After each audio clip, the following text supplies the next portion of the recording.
out for wider participation, which means that in order to be seen and heard, we need to promote you to panelists.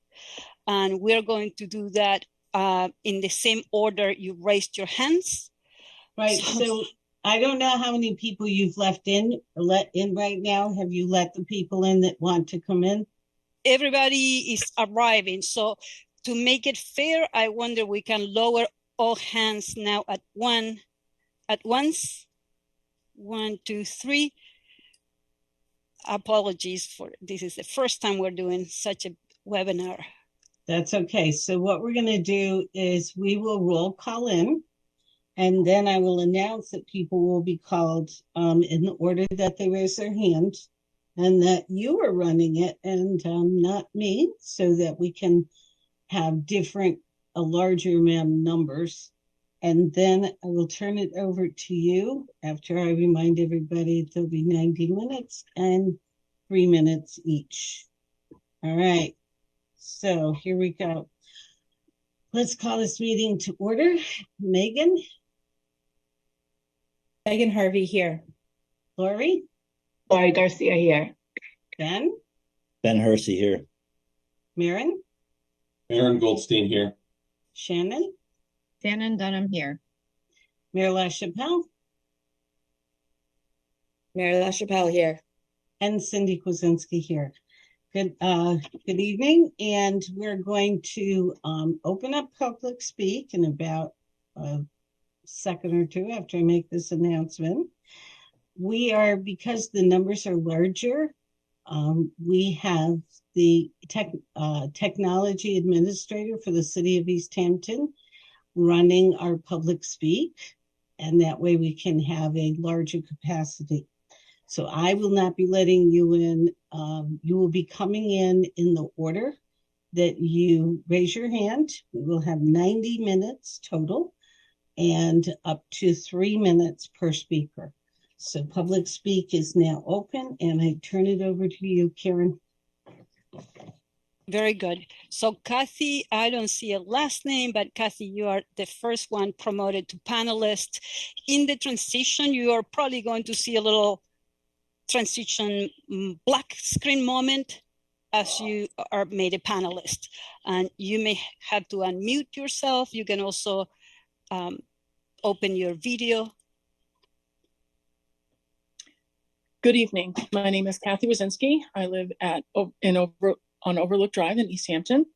And I wanted to first start by saying that going forward, I would expect that all city meetings be hybrid so that people who want to participate in person can. Secondly, I'm really concerned about how the vote to recall Dr. Perrone's offer letter was done. It is with appearance of lots of secrets, as opposed to what should have been an open process. And I would also like to support Dr. Perrone continuing the process to be our superintendent.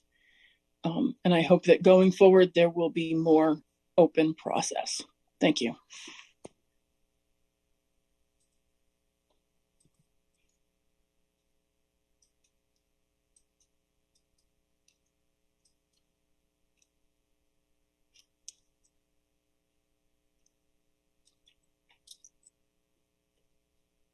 So 01027, you're a panelist.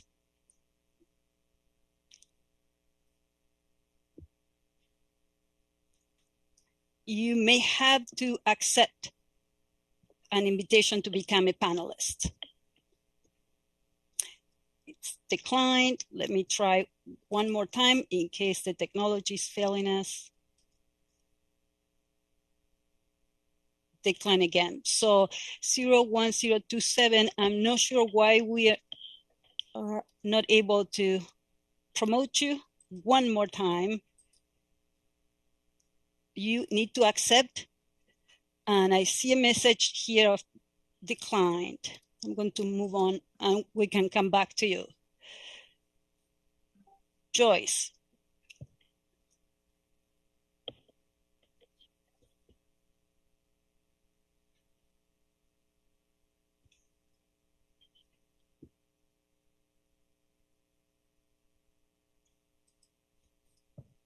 Hi, my name is Joyce Onofowokan. I live in Easthampton.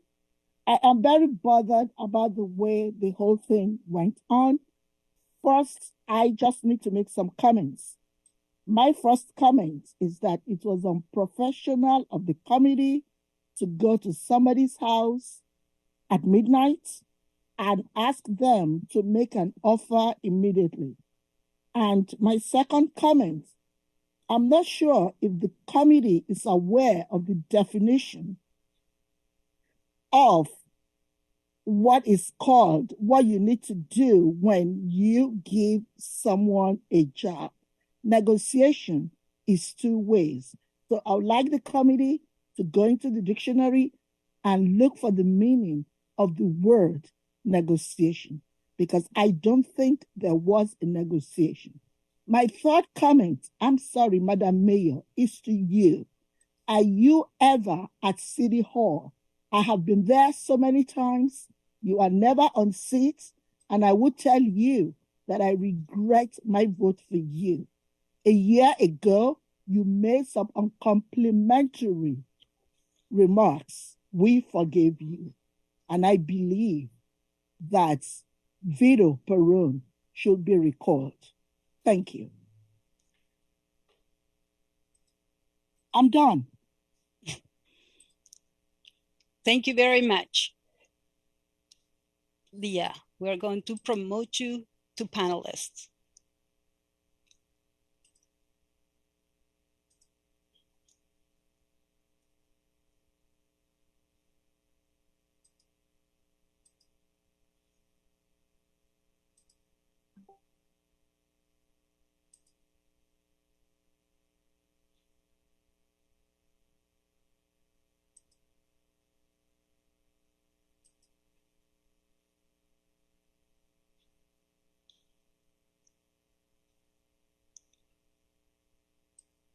Leah, you may have to unmute your microphone.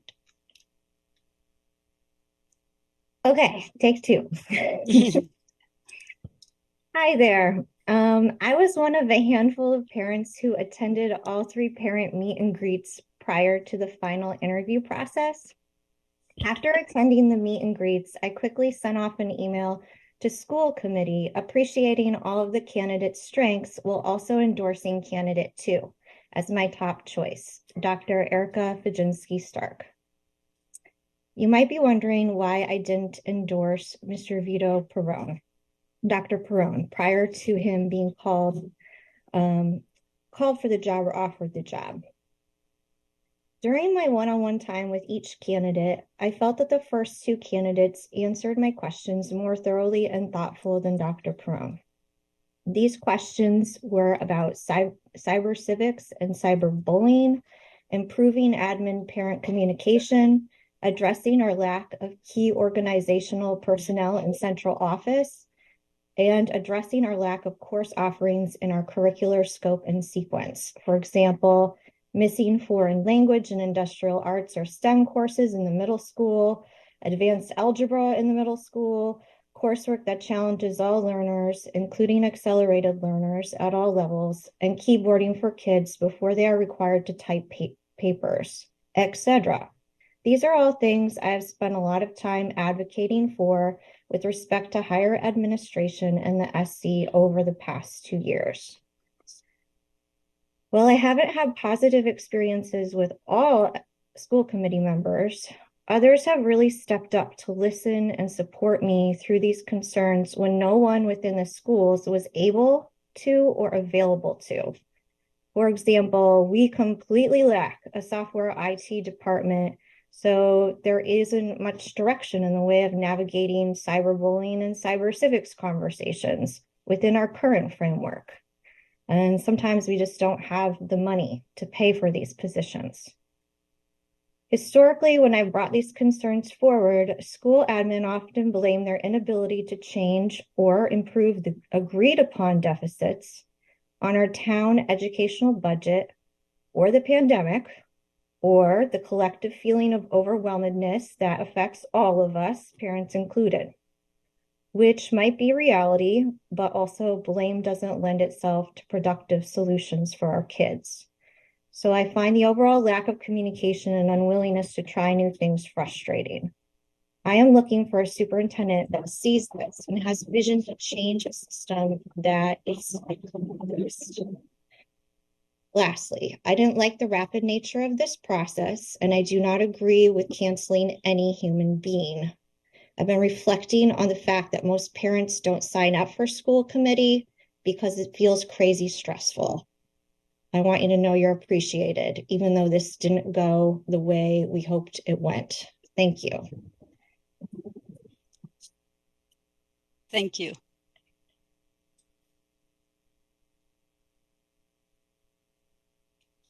Christine, you should be able to unmute yourself now.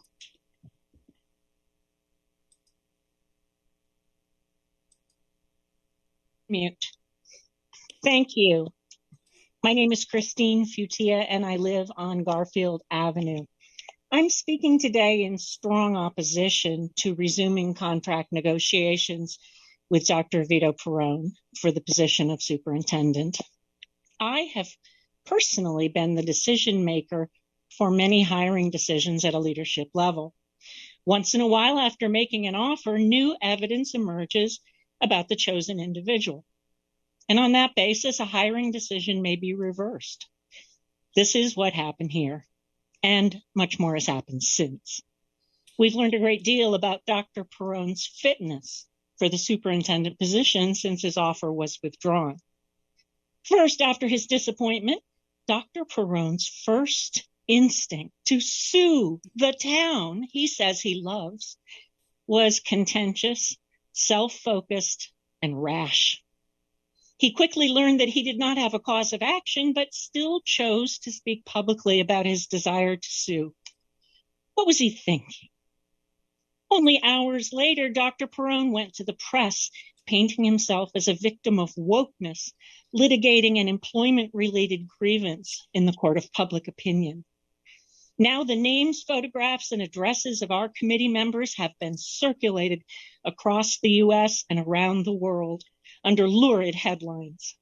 His dog whistle has been translated into French and German, and on comment boards all over the world, people are referring to our committee members in profane and threatening ways.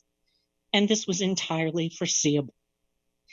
Dr. Perrone's behavior since his dismissal has been entirely self-serving. He wants that job. He thinks he should have it. Never mind the consequences for Easthampton.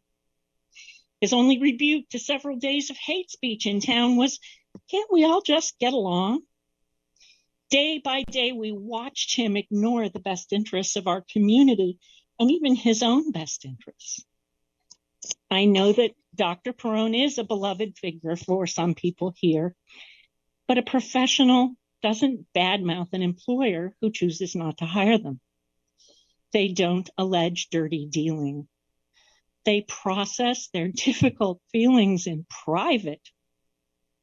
They know that they'll be judged on how they react to this kind of adversity, even if they perceive it to be unfair or political.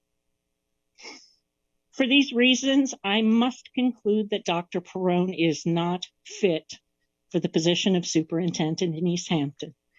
I'm sorry to say he's disqualified himself. Thank you. Thank you. Rochelle, we're promoting you to panelists. Please accept the invitation. Very good.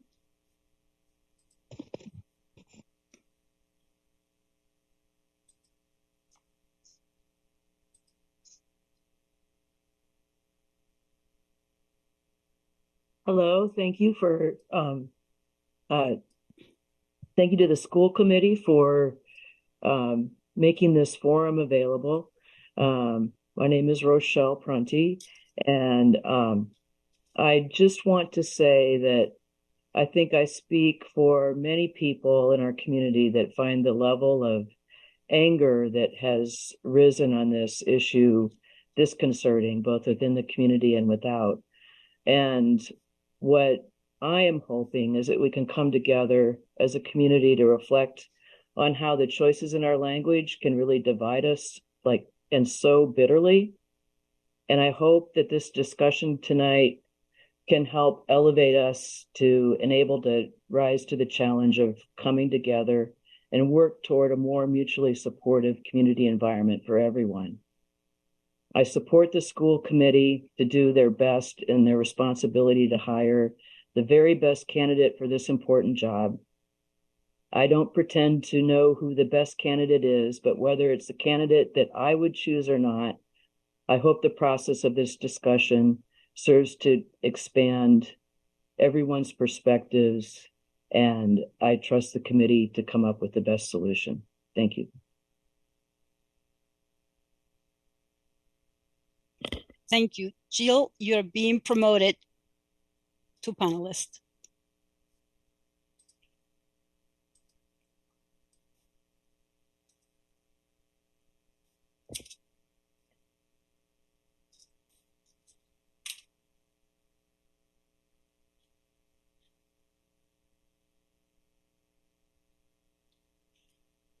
Jill, can you hear us? I'm here. Perfect.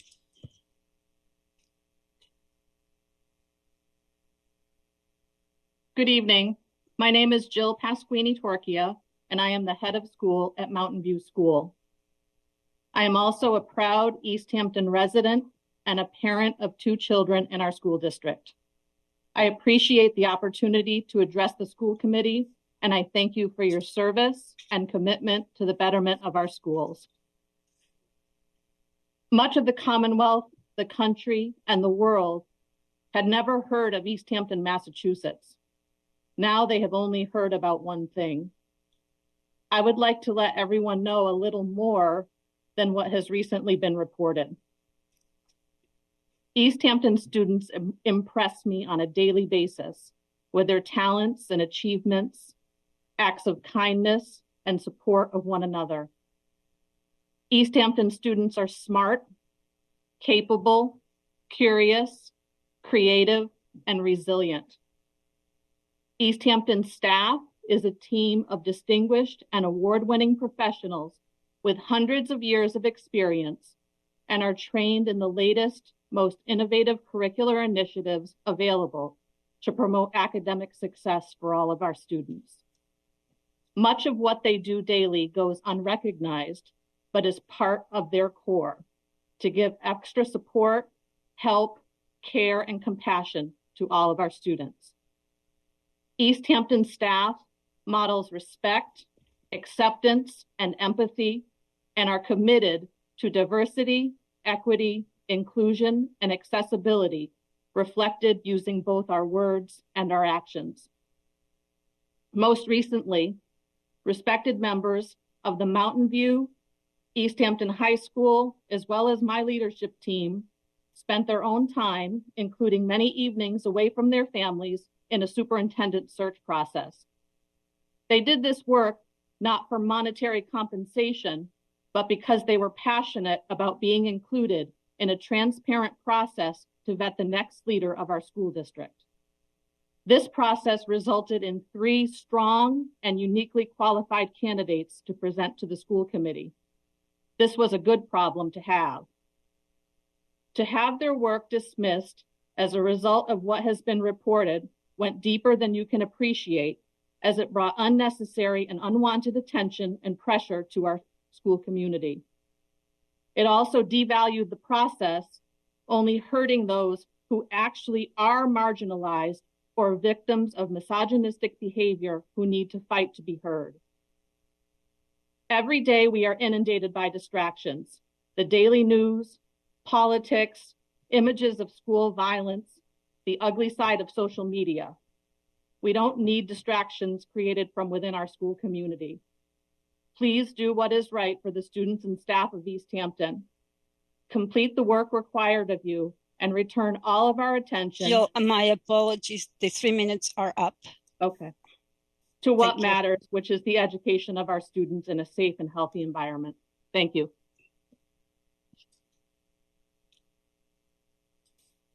Marge, are you able to hear us? I am. Excellent. Thank you for doing this. My name is Marge Prendergast. I live at 2 Gough Street. I'm a Easthampton resident, proud resident for the past 32 years. I want to thank you for the opportunity to speak, and I speak in favor of Dr. Perrone. I ask that those among you in the committee that cast a no vote for him to reconsider and cast a yes vote. The passion and desire of this community is strongly in favor of having Dr. Perrone.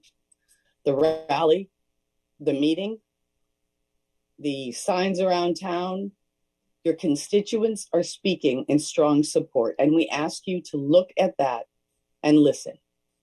I thank you all for what you do to serve us, serve our community on a regular basis. It has not been an easy road, we understand. But please consider Dr. Perrone, and I thank you. Thank you. Marisa, you're being promoted to panelist.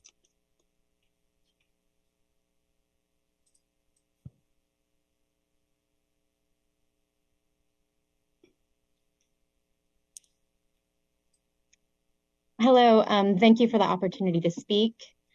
My name is Marissa Carreri, and I am a nearly 20-year resident of Easthampton, a mother of children in our elementary and high school, a public educator, and a former 3-term member of the Easthampton School Committee.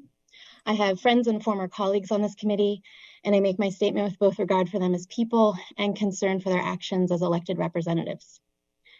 As we have seen reflected in the public discourse, there are deep divides over how to interpret the events of the past week. But what is not up for debate is that this school committee has acted in disregard of procedure and therefore of their ethical obligations as elected representatives. Specifically, there is no debate about the fact that the school committee took a public vote at the end of a long, carefully regulated hiring process that involved great effort and attention from the community, and then went behind closed doors and took a very different vote. In doing so, the committee did nothing to anticipate the very predictable political fallout and has done nothing to manage the rising tensions since. Some members seem to believe Dr. Perrone bears the responsibility for the national attention that this issue has received. The committee really should have anticipated that any public professional would reasonably go to the same local free press that had published an announcement of the job offer to explain the rescinded offer, using the very same terms that the chair has confirmed she communicated to him. The committee's preference for secrecy does not likewise obligate uncontracted job candidates to secrecy. Meanwhile, members of the committee have retreated, avoiding questions from their constituents and pointing to the executive session as a cloak. The vacuum of information that has been created by the committee's actions has been the biggest driver of this controversy, and that's precisely why elected representatives are required to take major votes in public with a posted agenda. The members of the school committee must take responsibility for their role in this controversy. What is also undebatable is that whoever steps into the superintendency will be entering a very different district than the one they applied 2 weeks ago. The new superintendent will enter a divided community under local and national scrutiny. As the members learned when they attended training by the Massachusetts Association of School Committees, hiring a superintendent is one of the most powerful responsibilities of the school committee.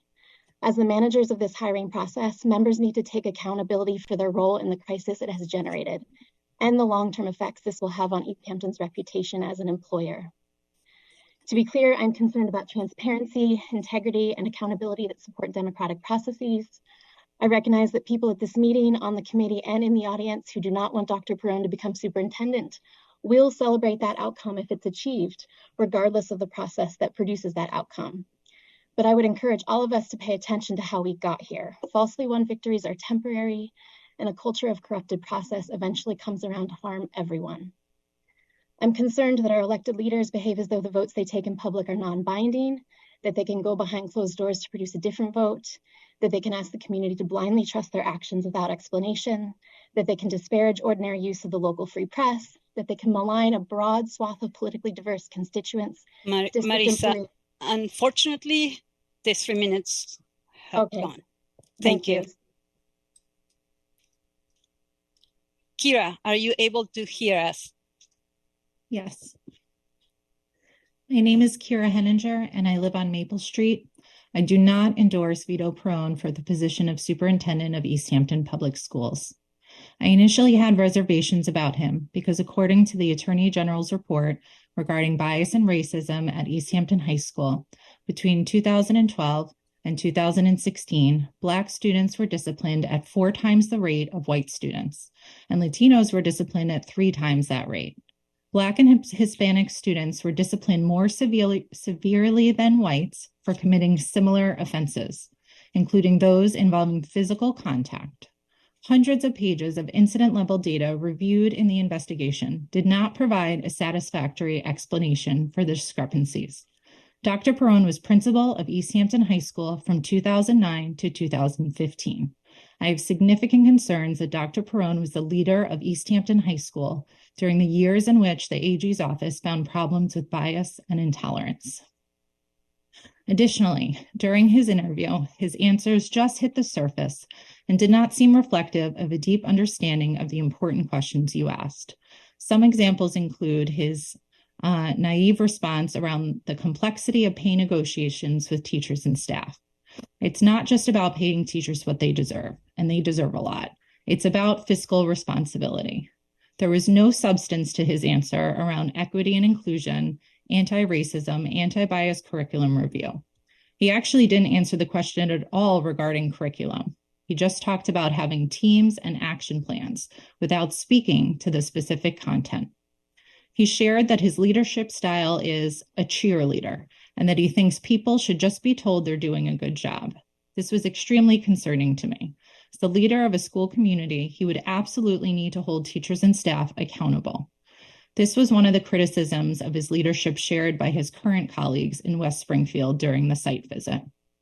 And as a school psychologist, I found his answers regarding special education to lack understanding around the special education structures and challenges with providing services and supports.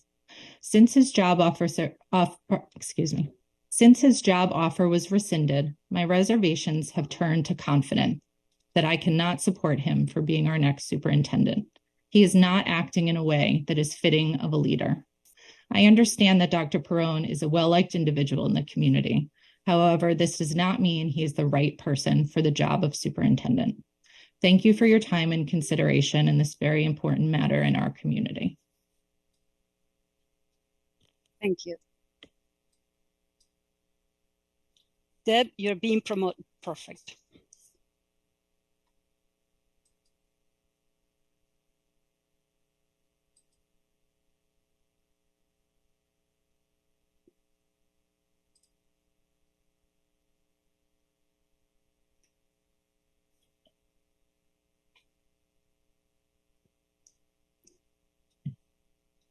Deb, whenever you're ready. Okay, thank you. Hello, my name is Deborah Luznia, and I live on Ashley Circle in Easthampton, and I'm a former Easthampton School Committee member. I hope you all have had the opportunity to watch the video of the protest that was held last Monday evening. I sent you a link to that video in an email message in case you haven't seen it. There were a number of speakers who had important messages to share with all of you. And according to the counts that day, more than 300 people were there to show their support. Tonight, rather than talking about my support for Dr. Perrone, I would like to talk to you about open meeting law violations. While the Attorney General's office is the sole authority on violations of the open meeting law, it certainly appears as though you violated the open meeting law when you rescinded your offer to Dr. Perrone on Thursday, March 30th. Here's why. First, the committee must have discussed in the executive session matters that were not identified on the agenda. This is in violation of the requirement that the committee identify prior to going into executive session matters that it intends to discuss. It is difficult to understand how the wording of a salutation and the signature of an email from Dr. Perrone related to the potential content of an employment contract. Further, if the committee intended to discuss the reputation, character, or professional competence of Dr. Perrone, you would have had to notify him that you intended to hold such discussions. He would have the right to be present in the executive session and also would have the right to choose to have the discussion held in an open meeting. He was not given those opportunities. These violations not only violated Dr. Perrone's rights, but also the right of the public to have knowledge of the considerations underlying your actions. Given all of these missteps, it occurred to me that you likely did not hire a professional consultant to lead and guide this hiring process, something that most school committees do, while it's not required. If you had, you would have known that you did not have to get an answer from Dr. Perrone at midnight that evening. And you would have known that when you contacted him, you should have offered him the courtesy of time to reply, and that negotiations should occur in person. A professional assists with the process and with drafting a contract to ensure that the contract protects everyone's rights and interests.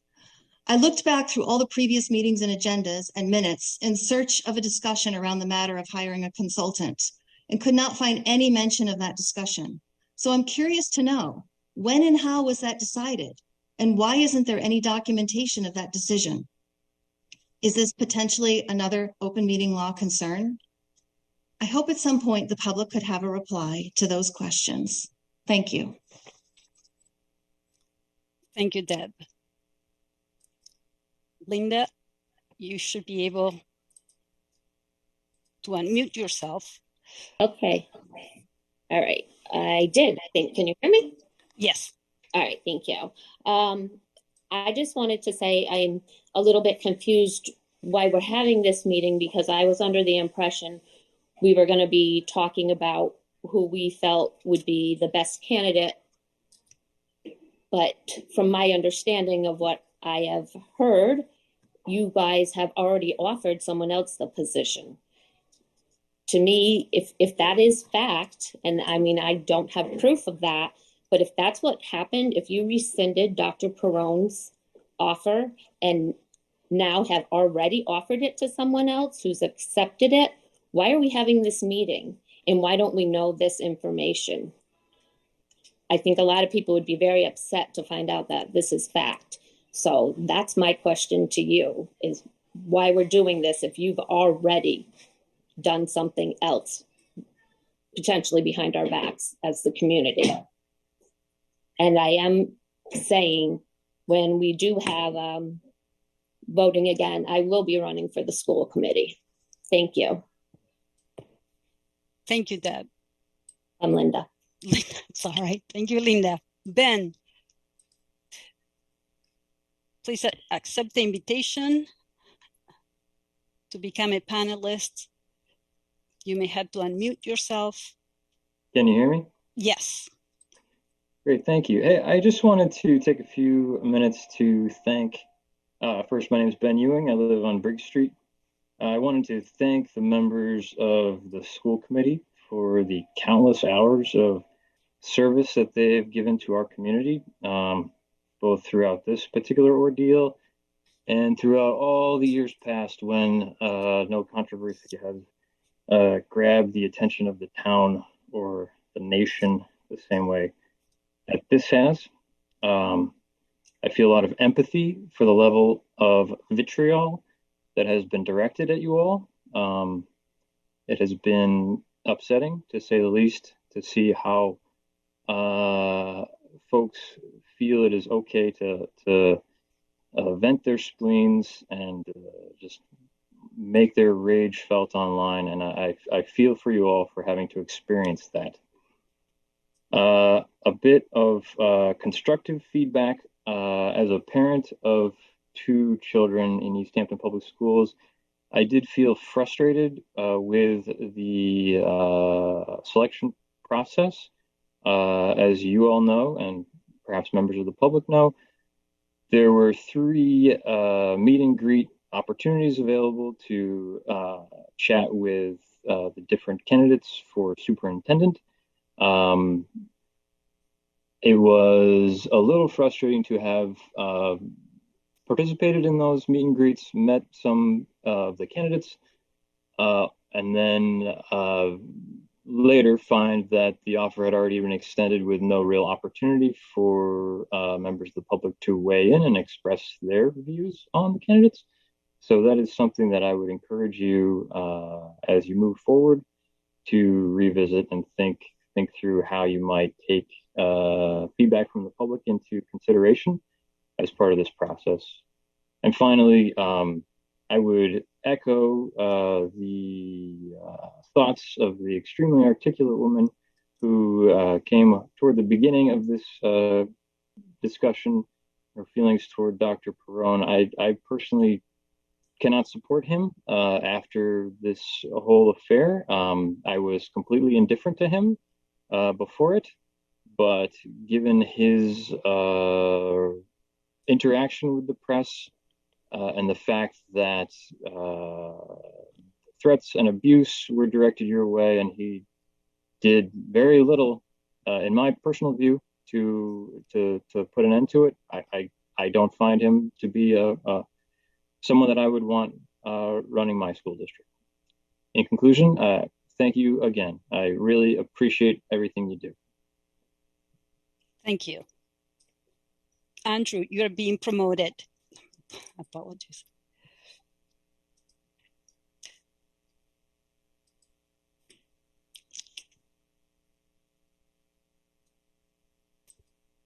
Good evening, all. My name is Andrew Connolly. I live on Parsons Street in Easthampton.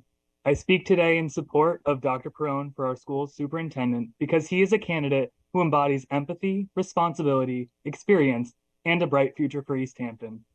And most of all, because I am baffled that a person with 15 plus years in education and a doctorate, who was democratically voted by the school committee to be the most suitable candidate, and who has received resounding support from the Easthampton community and the EPSD staff, would ever be passed over. If I am to understand by Madam Chairperson's comments in the news article, Dr. Perrone was rescinded his position on account of a misstep in addressing certain parties professionally, negotiating for elements of his contract during a contract negotiation, and let me get this right, falling asleep. The use of lady by Dr. Perrone was well-meaning if misguided, and as conversations surrounding the subject online have shown, it is not so black and white whether it is inappropriate. And while I recognize the party's reason for taking offense, I wish there had been a chance for Dr. Perrone to make amends before this was decided to speak towards his character. The fact that the candidate had the audacity to fall asleep after a 15-hour high-stakes day leading up to the final decision would to me resonate as a candidate who truly wants to give his all to the job, not as someone lacking in commitment. And frankly, the attitude expressed that superintendent is a 24-hour position makes me understand why one might feel inclined to negotiate for more sick and vacation days. I truly don't believe that any or all of these reasons hold water as a means of rescinding one's employment. And at worst, these alleged concerns demonstrate that Dr. Perrone is capable of making mistakes, that he is human. And I personally think humanity is just the sort of quality we should be looking for. Someone who lives up to our district's motto of a great place to learn and grow, who is willing to listen to feedback and change, who is okay with being wrong every once in a while if it means we all get what we need and move forward better. And that's someone I firmly believe is Dr. Vito Perrone. Thank you. Thank you. Cassie, you are being promoted. Cassie Young, I hope I pronounced your name correctly. You're being promoted to panelist. Yes, it's Casey. Thank you. Yep, no problem. So, hello and good evening. My name is Casey Young, and I've lived in Easthampton my entire life. My family has all lived on Strong Street for a very long time. I'm a current college student studying public policy, local government, and pre-law studies. I'm thoroughly disgusted with the city of Easthampton and the choices the school committee has recently made.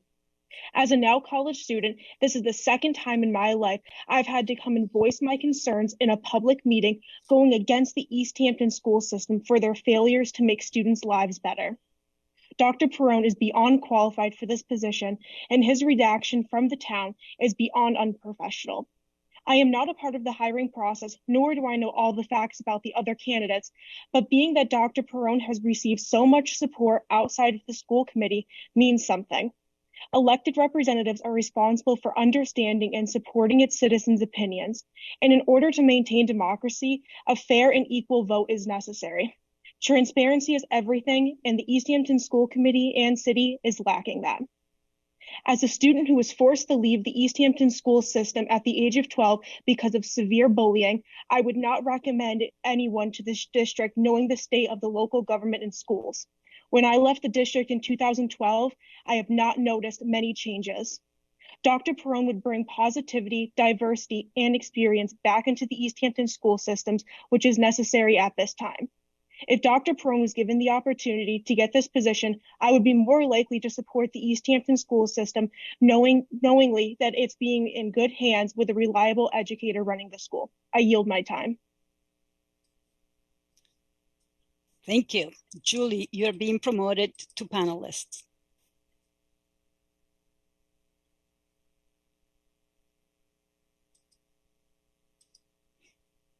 Julie, you may have to accept.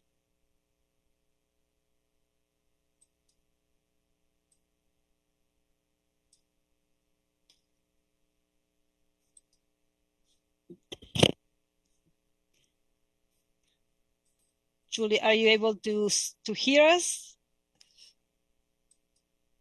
Julie, I'm trying to promote you one more time. If not, I'm going to move back to Michelle.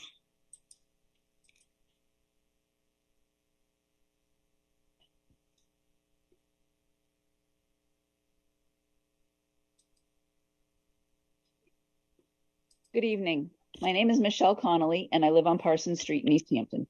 I've been an Easthampton resident for 33 years and a teacher in the middle school for 17 years. My 3 children attended Easthampton schools from preschool through high school graduation, and now my grandchildren attend Easthampton schools. My ties to this district run deep, and I want what is best for this district. I was overjoyed with the selection of Dr. Perrone because I believe he is exactly what is best for the district, and I was extremely disappointed when his offer was rescinded. The rescinded offer and the subsequent information shared with the public has the appearance of a school committee unwilling to negotiate with a candidate. That disappoints me. When my 2 sons were at EHS, Dr. Perrone was their principal. Their view of Dr. Perrone echoes what so many former students have publicly stated throughout this process. He was a great principal and cared deeply about the students and teachers. He is a good leader and a good person. I had the opportunity to work with Dr. Perrone as a member of the leadership boards of the Band Boosters and Parent Council. I have always found him to be respectful, willing to listen and reflect, and willing to change his mind. Those traits are important in a leader. Additionally, as we have all witnessed, Dr. Perrone has tremendous support from the stakeholders in the Easthampton schools, students, parents, and teachers. When the stakeholders respect one another and work together, it strengthens the organization. I believe Dr. Perrone is the right person for this job. I strongly urge you to reconsider your choice and welcome Dr. Perrone as Easthampton's next superintendent. Thank you for listening. Thank you. Julie, I'm trying to promote you one more time to panelists. I'm sorry, we're having perfect.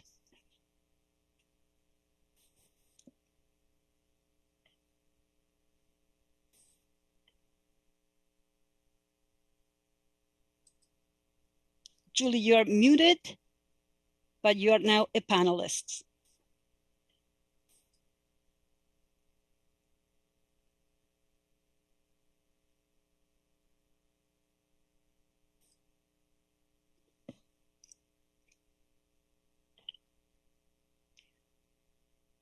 Julie, I see that you're having difficulties unmuting your mic. I'm going to move on for now to the next attendee,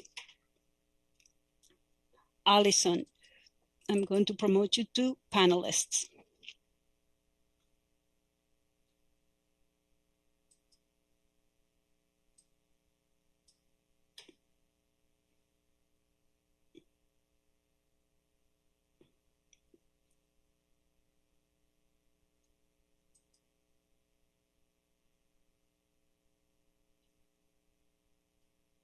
Allison, can you hear us?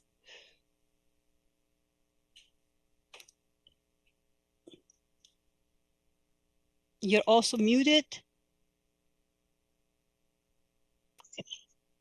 Excellent. Hi, I prepared some comments and I just want to pull them up. Okay. Excuse me for one second. Oh,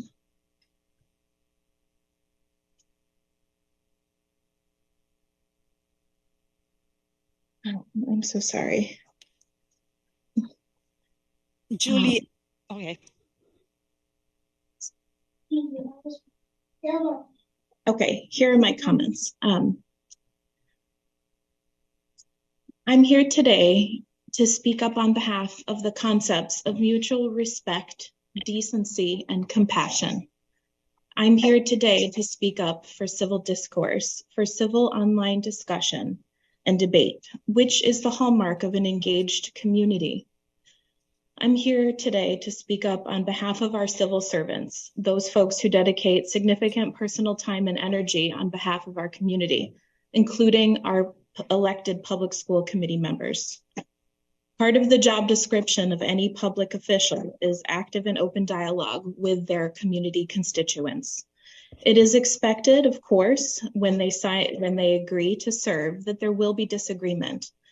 And as is the case with debate and dialogue, healthy disagreement lends itself to coalition building and or to compromise. What is not part of the job description to a civil servant is receiving threats, worrying about your safety when you leave the home, worrying about the safety of your children and your family. What is not part of the job description is police surveillance due to credible threats due to your home and your family. Social media and online forums hold a promise for our community and our society. They can bring people together through technology. However, what we have seen transpire in our very community shows us that online public forums can be the opposite of that. We have seen comments of hate, threats, and divisiveness. There is no place for that here as we try to work together to heal and to elect and to come together in civil discourse to find the best superintendent for the school, for our school community, and for our kids. Thank you. Thank you. Our next panelist is going to be joining us shortly. Julie, we're going to probably wait a few minutes to let you back in as panelist.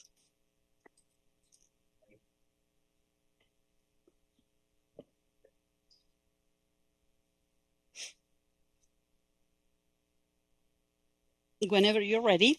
Can you hear me? Yes. My name is Mark, and I've been listening to this for almost an hour now.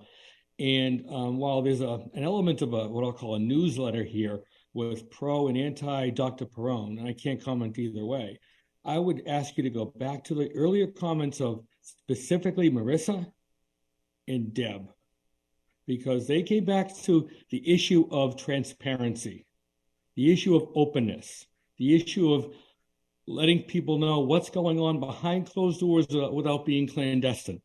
A year from now, there'll be a new head of the school committee. There'll be a new principal, new new superintendent of schools, I'm sorry. But a year from now, there won't be trust. And there won't be trust without knowing what's happened behind closed doors. This isn't about the doctor. This is about the process. And the process clearly sounds like it's broken. And it doesn't get broken by filling a job. Thank you for your time.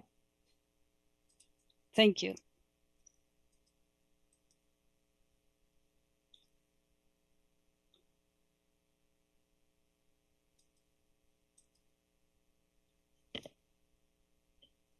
Our next panelists should be joining us shortly.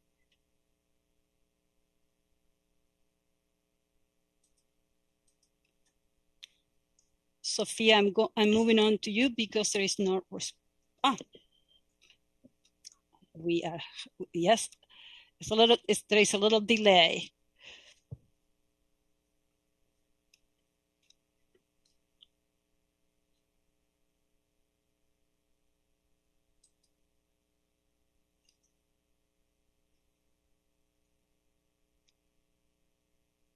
Do we have any? Hi, my name is Sophia Cheka. I'm a math teacher at Easthampton High School. I'm here to express my deep concern and disappointment regarding the recent school committee decision to rescind the contract for Dr. Vito Perrone. As a concerned member of the community, I strongly protest this decision and urge you to reconsider. I joined Easthampton High the year after Dr. Perrone left. I have not had the opportunity to work with him, but I've only heard praise for his leadership skills from people who have. Even people who disagreed with him on a number of issues have all praised his leadership skills. But that is not why I'm here today. I would be here speaking today even if I knew nothing about Dr. Perrone. At a time when the whole country is gripped with what some perceive as an exaggerated sensitivity to perceived offensive, Easthampton has a chance to be better. Easthampton has the chance to show how we do not jeopardize the name and career of a person for simply uttering a word that some may deem offensive. Dr. Perrone went through a rigorous selection process, at the end of which he was judged to be the most competent to lead Easthampton Public Schools. I find it unfathomable that all his qualifications and all his strengths are suddenly canceled in the face of the use of the word ladies. This is not the kind of message we should be sending to our children. I urge the school committee to be transparent about the process, to let the community involved know what happened, and to reconsider its decision and revote. Thank you. Thank you.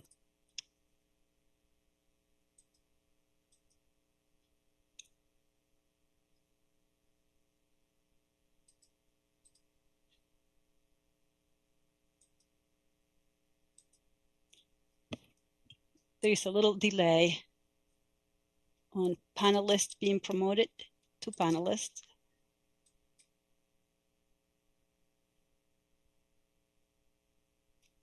And Julie, thank you for waiting. We'll get back to you in a few minutes.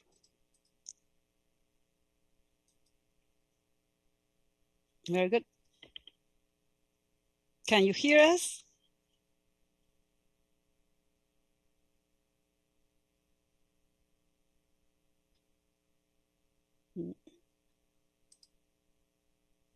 Maybe not.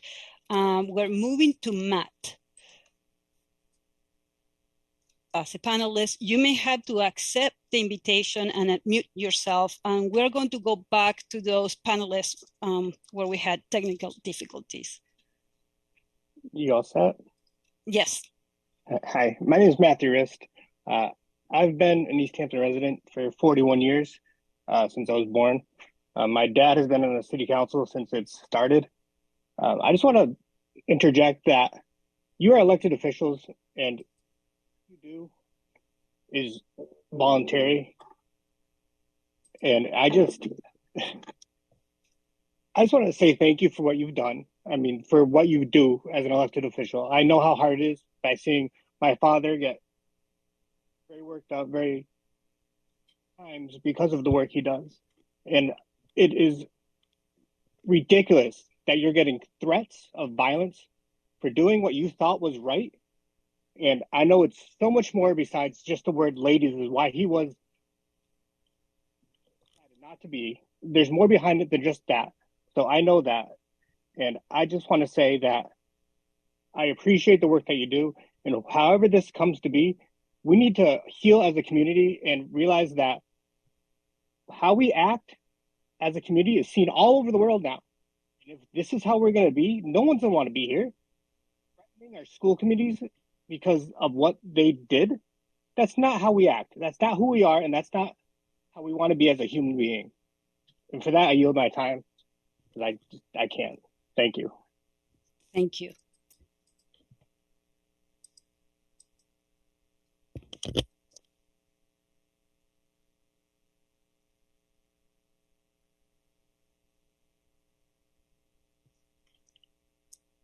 Liz Dempsey, I'm trying to promote you to panelists.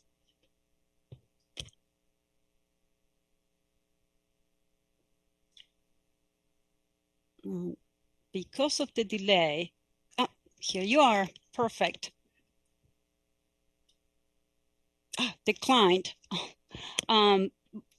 We'll come back to you. You click decline instead of accept. So let me try one more time. You need to accept the invitation to become a panelist. Perfect, thank you.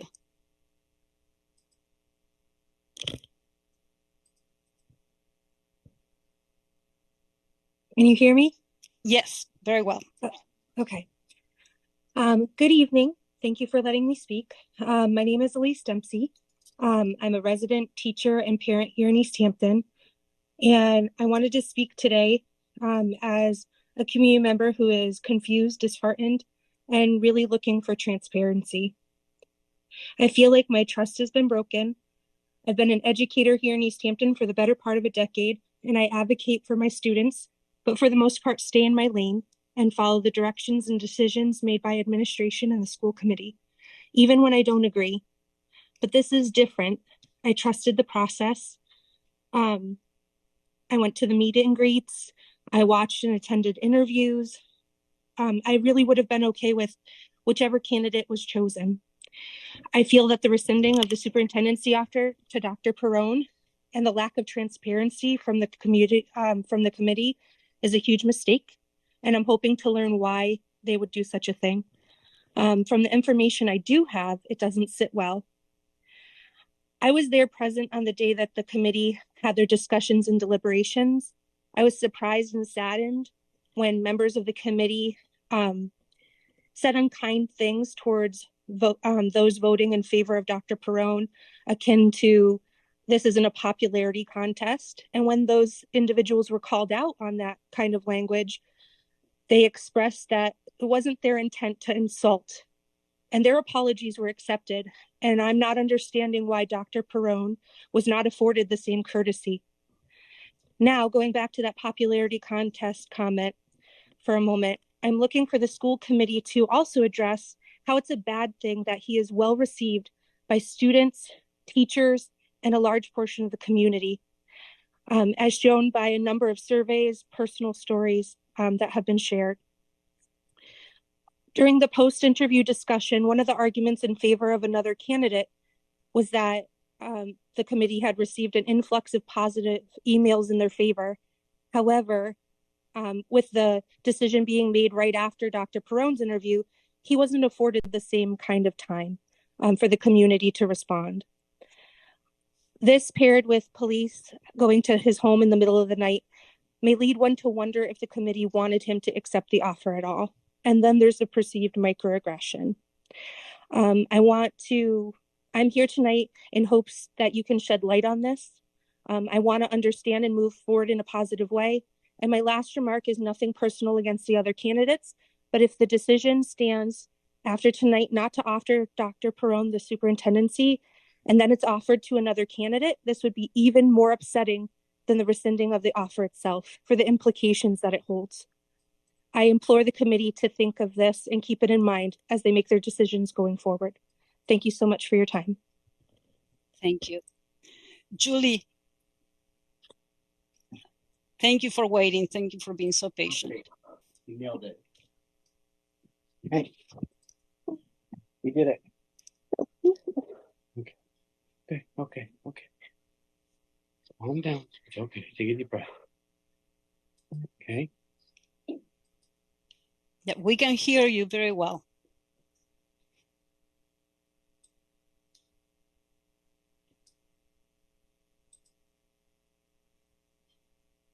Julie, unfortunately, you are muted again. Okay, hi, can you hear me now? Yes, very well. Oh my God, my apologies. I am so sorry. So sorry about that. Thank you. I have a high respect for people who volunteer their time to be a city councilor or to be on the school committee. I think it takes a big commitment. And I really do praise you for doing that job. But when you compromise your integrity, that's where I start to lose the respect. And I feel hiding behind non-transparency, hiding behind closed doors, when you have a community that was involved in the entire process leading up to offering him the position, and then behind closed doors you rescind it, that makes me wonder really what was your root point for that. And so I think that anybody in those positions who compromise their integrity really need to correct it, because if you don't, it will stay with you. And the people who will suffer will be the students. And really, it is about the students. It's not about how you feel, whether it's a microaggression. He was chosen by 4 people as the best choice. That choice wouldn't have been made had there been red flags. So I hope that you guys go back and relook at this and do a little bit of soul searching yourselves to find out who really was the best candidate. And I believe it was Mr. Perrone, because you wouldn't have picked him in the first place. Even though 3 didn't, 4 did. And there was a reason for that. Again, I appreciate your work, your sacrifices, but I hope you do the right thing. Thank you. Thank you. Martha, you're being promoted to panelist. You may have to accept it and unmute yourself.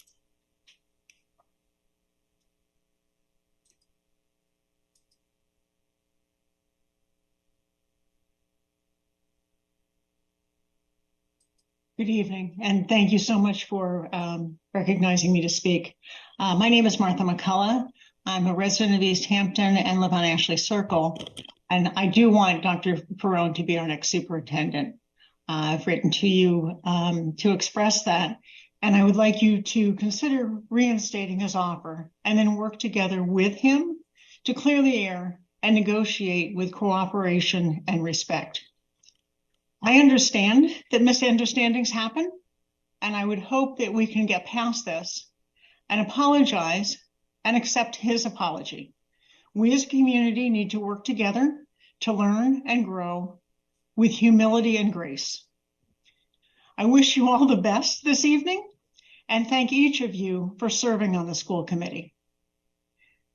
I'd also like to suggest that we appreciate the sliver of silver lining that has come from this whole mess and the amount of involvement, engagement, and passion that the community has come together to express for our schools. Chairperson Kowinski, thank you for expressing your concerns in the Gazette article. While I do not agree with the committee's conclusion that was made to rescind the offer to Dr. Perrone, that article and your statements did give us a little bit more of an understanding of your thoughts and getting beyond just the simple one-word ladies that we all knew was not the sum total of what was going on. But the 3 reasons that were expressed within that article, with the late night trying to get in touch with Dr. Perrone, then the being called ladies, and then his request in negotiations did make us all understand that there was more to it, and I appreciate that. I hope that you are all willing to enter a conversation with Dr. Perrone with an open mind. He is a good person and would be a great person for a superintendent of our schools. Again, I appreciate your listening and hope that you will go forth with open minds in this conversation. Thank you. Thank you. Dave, you're being promoted to panelist.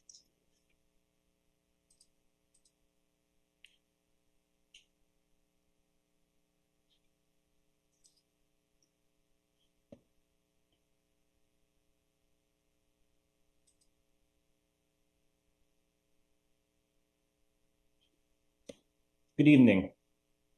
Like many others, I just want to express my disappointment with the lack of transparency around the decision to rescind Dr. Perrone's offer.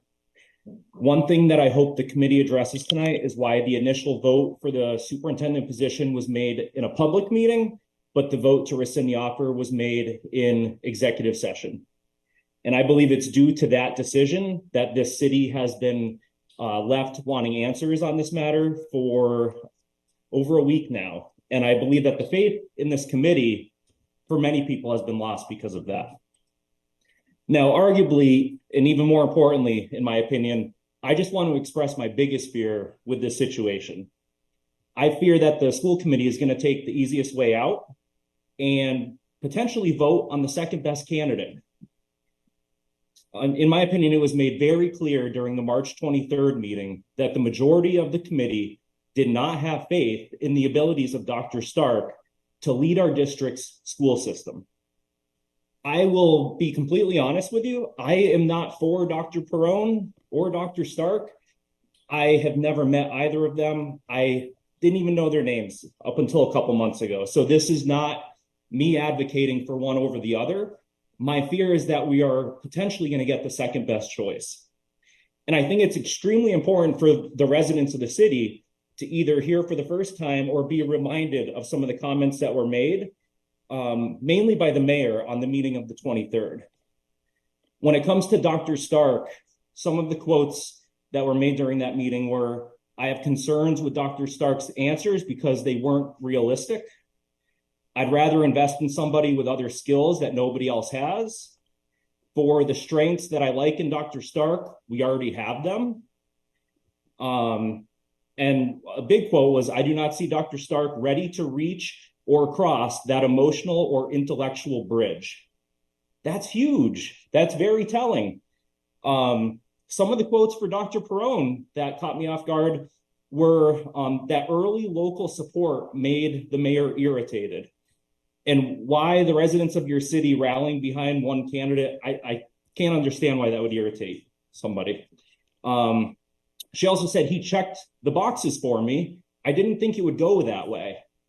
That just shows that there was bias from the beginning, with potentially not expecting to pick Dr. Perrone, which to me, that's a negative aspect as well. So I ask that if putting the offer back on the table to Dr. Perrone is no longer being considered, that our committee really needs to consider that, because like I said, my greatest fear is that the children of this city and the city itself could potentially get the second best choice from the three folks that went through a pretty grueling process. The time is up. Thank you very much. Wes, you're being promoted to panelist.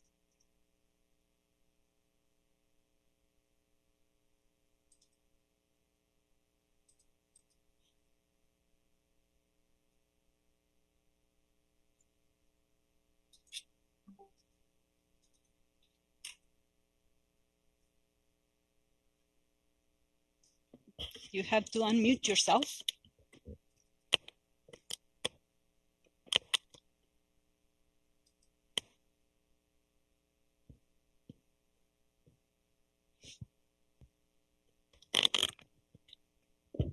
We see you now as a panelist. You just need to unmute yourself.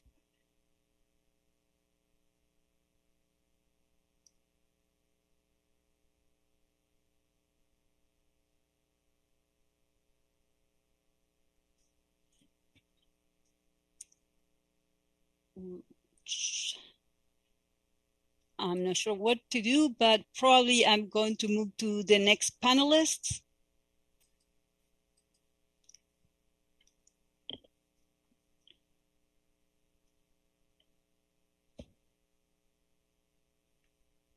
Remember, you need to accept the invitation to become a panelist and unmute yourself.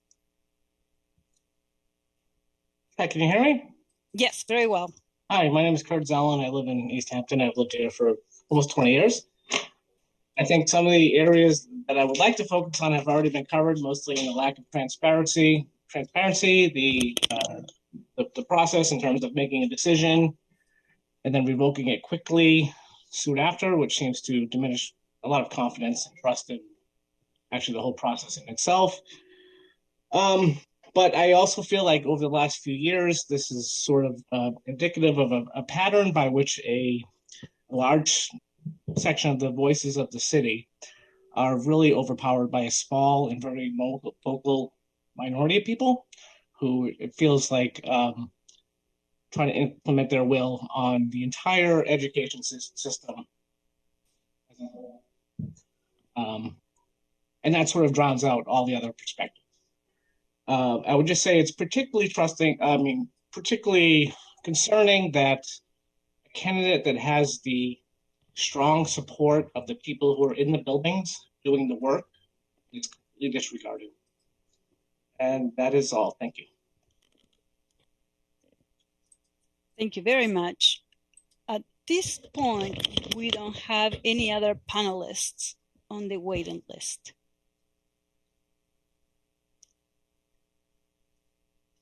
Cindy, I'm not sure what we have one more panelist joining. Jean, I'm promoting you to panelist. You need to accept. and unmute yourself.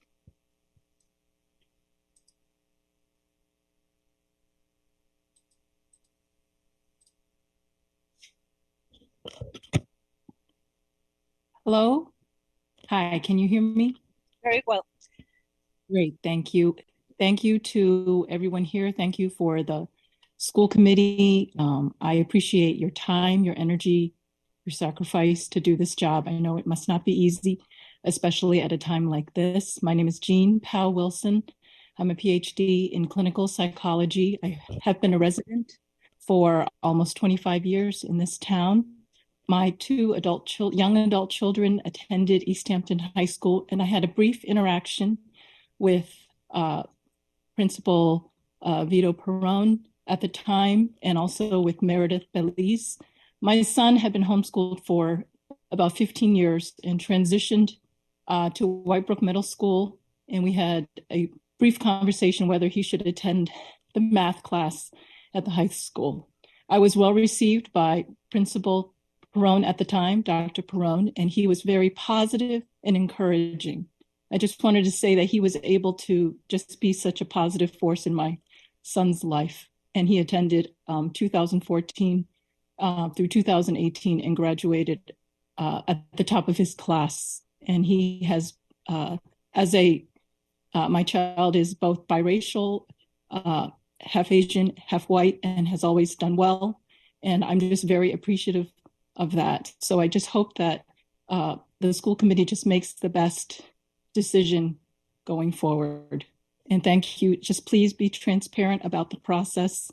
It has been a little concerning that things were not as open regarding the rescinding of the offer, and especially with respect to a midnight offer, a wellness check at midnight. And it's slightly concerning. I can understand why he would need it to consider what the compensation package might be. I'm not sure that a wellness check at midnight is one of the fringe benefits that he was counting on. Thank you very much. Thank you. Wes, I think you were able to rejoin us. Excellent. Are you able to hear me now? Very well. Sorry about that. I was having some technical issues getting unmuted. Well, I'd like to say Dr. Perrone, I got to coach football alongside him. He was a really, really great guy, really motivational. Helped my brother who had some learning issues, So he was a good motivator for him. And he's been nothing but great. Our father was on the original city council, served for a few terms, and to actually see people doing things in the middle of the night and without full transparency is just gross negligence. It's absolutely disgusting not to have a facilitated discussion without the public involved, let alone the fact that you're doing a wellness check in the middle of the night. That's so unprofessional. And, it's almost like these people didn't want him to have the job and they were counting on him not responding in time. I yield my time.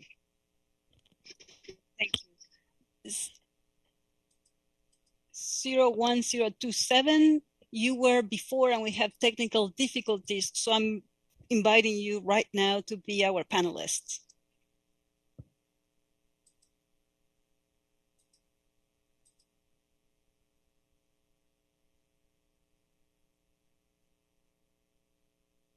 And you may have to unmute yourself. Okay, can you hear me? Yes, very well. Okay, so I would just like to say that I'm very shocked with our school committee for the how unprofessional they've been, and to call out Dr. Perrone for being unprofessional when they have been unprofessional this entire time is just mind-blowing. I mean, to have a public vote choose him and then a week later behind closed doors like rescind his offer, and not only that, but to already give it to the next person, yes, of course we all think and know that the favor was for the second option. It almost seems like you guys were just looking for a way out. You wanted to make the community of Easthampton happy because that's all who we want and need. He's the right choice. That's why you chose him. And then just to take that away. Also, with the mayor's choice being the one to switch, she made a racist comment a few years ago, maybe even a year ago, to a student. And she was able, I don't even know if she actually formally publicly apologized, but she was given the opportunity and she is still here. And I know that not everyone, including myself, would be able to join this school committee, but I know that this is very unprofessional and the public needs to get some truth. And for you guys to not even speak on it, I mean, this is just embarrassing. Very, very embarrassing. And that is all I'd like to say. Thank you. Thank you. Jerry, we're promoting you to panelists. Please accept the invitation and unmute yourself.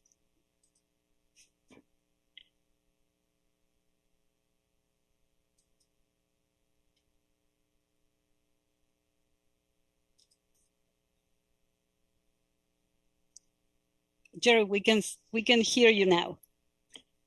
Hi, my name is Jerry Page. I live on Strong Street. I am mother of 4 children, all of whom went through the Easthampton Public Schools from preschool all the way up through 12th grade. 3 of my children were at Easthampton High while Dr. Perrone was the principal there. I also have been involved with the schools, sitting on school council for about 16 years total time put in. And I, first of all and foremost, I support Dr. Perrone, but as reiterating what several people have said along the way here, is my biggest concern is the way this whole thing has played out, from sending the Easthampton police up into West Hampton for a wellness check at midnight. I find totally unacceptable. And would, again, that word that we keep hearing about transparency, would like to know why that was done. I'd also like to know, why the word ladies was taken as a derogatory comment and used as a reasoning to rescind an offer after we all witnessed the school committee voting on Dr. Perrone as to be our new superintendent. Again, I'm just going to say that I think the big thing is the fact that we need to be transparent. We trust you. We appreciate all of the work that the school committee does, but it needs to be transparent. You need our support. The community is important to your job.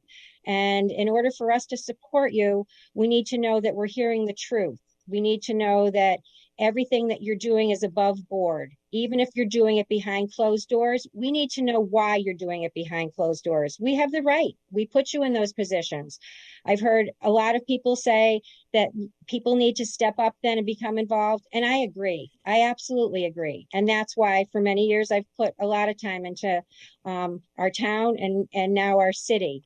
So I'm going to ask you again to support Dr. Perrone. I could go on with stories about how he helped my children, what he did for them. And now I have 4 very successful, really good humans. And I feel that a lot of it is due to them going through the Easthampton Public Schools. So again, I'm going to ask you to be honest with all of us and to support Dr. Perrone. Thank you. Thank you.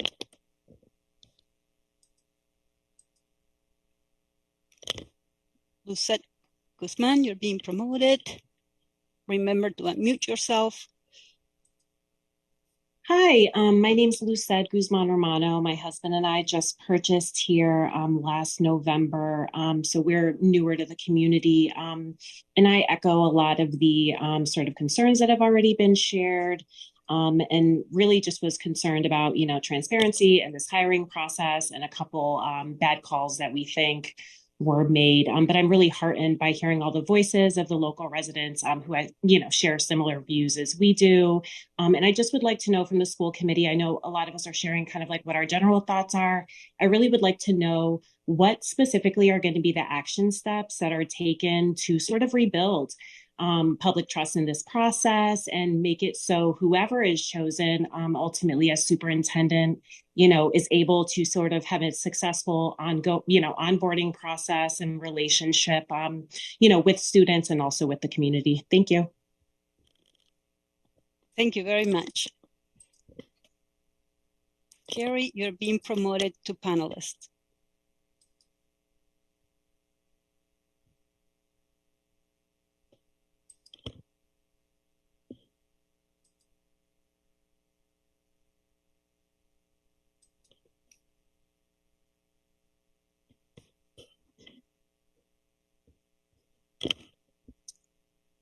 I'm not sure you're able to join us.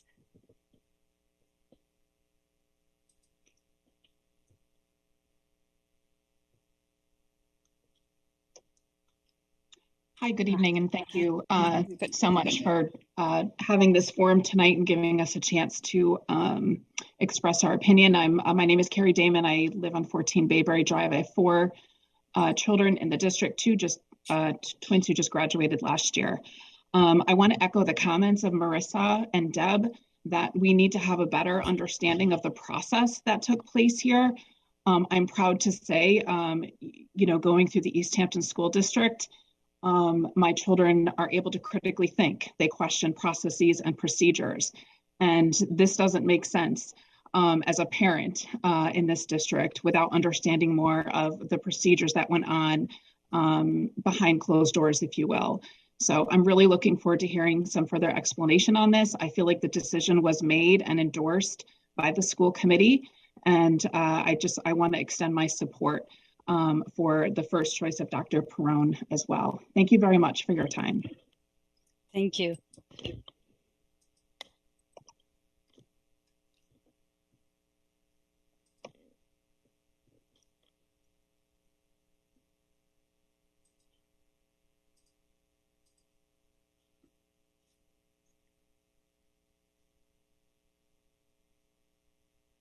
Lisa, we can see you as a panelist. Excellent.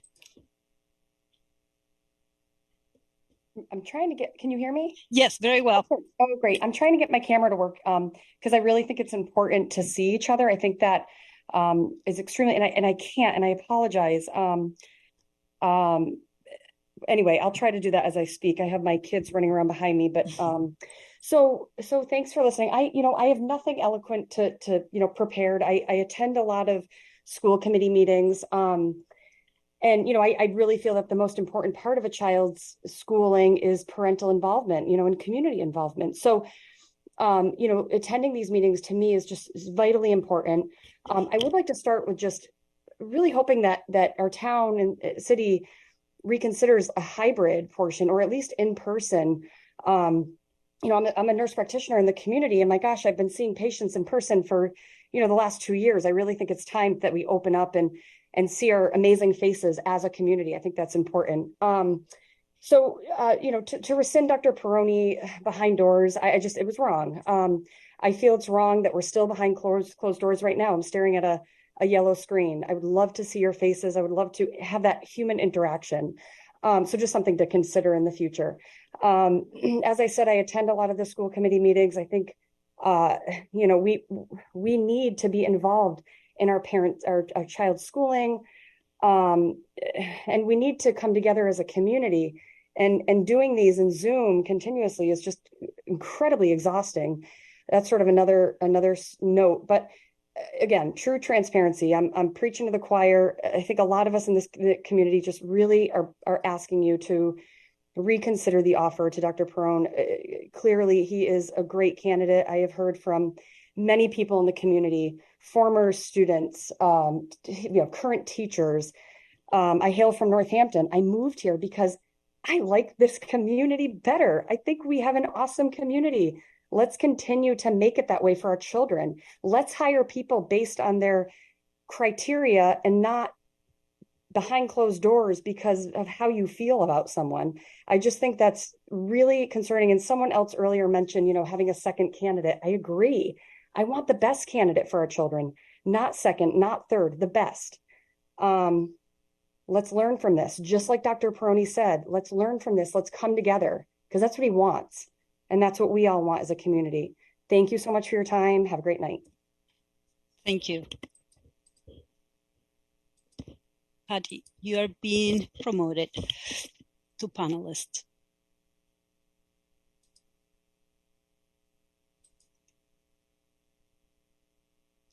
Good evening. My name is Patty. I've lived in Easthampton for over 40 years. I had the great opportunity this past weekend to actually join a group and go out on the streets of Easthampton and ask residents if they'd be willing to sign a petition to ask you as the school committee and mayor to reconsider your decision and to put the man that's best qualified for our superintendent back in the running. It was overwhelming. No one had anything negative to say with him. And these were people walking on the streets. They didn't know me. They didn't know any of the other people that were with me. I talked to people out in the community at restaurants in other towns that know him. And again, they have nothing negative to say about him. I honestly think the reasons why he was rescinded are ludicrous. I've been a professional in the professional community for too many years than I'd like to admit. And I have never, ever, ever seen anything like this. And I hope I never see anything like that again. So I guess in closing, I just want to hear from the mayor tonight and from you school committee members that you step up and act like adults because you asked us in the previous Zoom meeting to act like adults.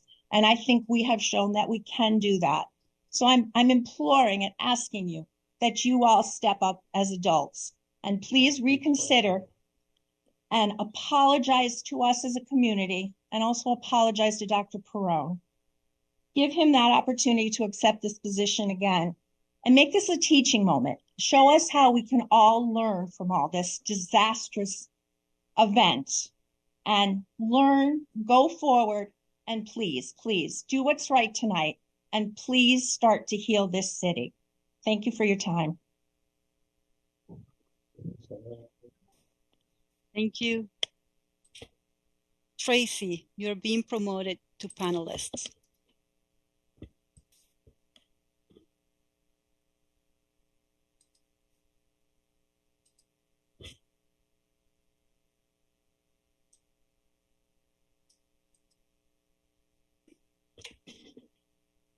Hello. Hello. Hi. So my concern is that Ms. Kwasinski of the school committee stated that Dr. Perrone should have known that the use of ladies as an address was a microaggression. A microaggression, as far as I know, is defined as something, a statement, action, or incident that undermines members of a marginalized group, such as a racial or ethnic minority. Marginalized groups, by definition, have little to no power, but a group that can send a police officer to someone's home in the middle of the night has power and cannot be a victim of a microaggression. So I suggest that Ms. Kwasinski and the school committee should have known that this term was inappropriate. Thank you. Thank you. Candice, you're being promoted to panelist. My 2 cents. Yeah. 5 cents.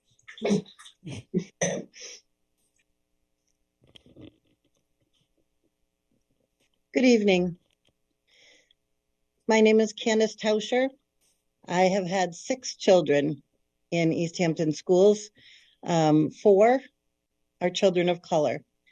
I wanted to piggyback on a woman a while back who was citing that children of color have been reprimanded at different levels than white students. I wanted to say that Dr. Perrone probably changed my 30-year-old adopted son's life by checking in on him regularly. And actually, I still can remember, he's 30 now, getting his master's degree at the moment, actually. And Dr. Perrone gave him the Principal's Award at graduation. I swear that changed who he knew he could be. And I just want to say that I don't want to tell anyone how to vote.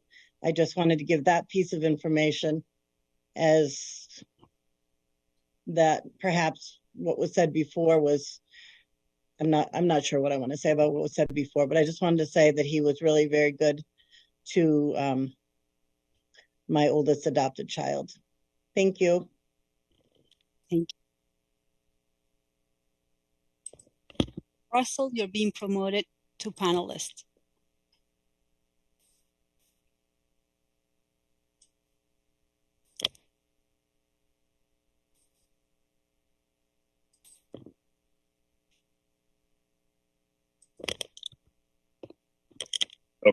Okay, I think I'm unmuted now. Can you hear me? Yes, very well. Okay, thank you. I'm not going to waste everyone's time and go through all the things that have already been said about Dr. Perrone. I will say the same thing as a few people have said. I do have respect for people who volunteer their time because that's exactly what it is volunteering. However, I think I will also echo some of the things that were said before, that the members of the panel should be absolutely embarrassed by what they've done to Easthampton, and because they've obviously ruined Easthampton's view or the view of the community, not only through national media, but international media. But we all know that. So as a person who worked for the city for a little over 20 years, I can tell you, if anybody is shocked by what has happened, you should probably know that this is politics as usual.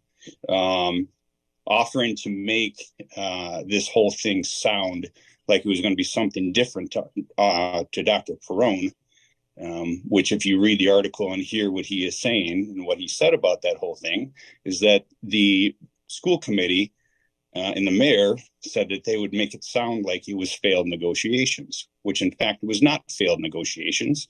But politics as usual, the city wants to paint it as one thing, even though it's another. So again, this is something that's gone on, continues to go on, and probably will continue to go on until we make some changes. I'm hoping this light that's been shined on the mayor shines very brightly and is remembered, not only for this political career, but for the political career that she is looking forward to in the future in Boston. And for those who don't know, this has been a stepping stone for the mayor since day one. I'm going to continue to point the finger for a minute at the mayor. Sending the police department to Mr. Perrone's or Dr. Perrone's house in the middle of the night is by far the most abusive power that I've seen so far from the mayor. She's the one who made the decision. She is ultimately the person who would make that decision. If the chief of police had any type of questioning about that, she would make that decision. So again, unreasonable hour, abuse of power. And as one of the people that spoke earlier, sounds like there's already been a backdoor deal going on and another candidate. I would hope that these questions, and if this actually did happen, I hope that people are going to be honest and forthright and tell us if that exactly happened or not. And finally, if this all did happen, I think the next thing that should happen, the mayor should resign. I have 15 seconds left. I appreciate your time. Thank you very much. Thank you. So that is 90 minutes. So I think there's only one more panelists continue to, yes. That would be fine. No, there are more panelists. There are 3 more. We've gone for 9. There's 4 more, and there could be Chris Roy just said, "I love your speech." So we need Russell to be muted. Yes. And we 90 minutes is what we said we would hold on to, and I think we need to continue that, because if we let 1, then we should let 4, then we should let 10, and we agreed to to do this at 90 minutes. So we're going to close public speak. And now my question is, does everybody feel like we need a quick break for 5 minutes before we continue on? Give me a thumbs up if you want a quick break. Very much appreciate a break, Chair. Okay. So I am going to call a quick 5-minute break and ask that we're all back. I have 7:39. I'm asking that we're all back and ready to proceed at 7:44. All right, thank you.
to discuss. Cindy, you're muted. Am I? No. I'm not showing that I'm muted. Yeah. Can you hear me, Shannon? Yes, we can hear you. Okay. Yes. Cindy, I'm going to head home and making you the host. And Okay. Easthampton Media is in standby for keep the recording of the upcoming session. So please make Excellent. sure that you remind them that we're restarting. Excellent. Thank you. So we are starting. We are going to open up the discussion for a potential vote on whether or not to continue negotiations with Dr. Perrone.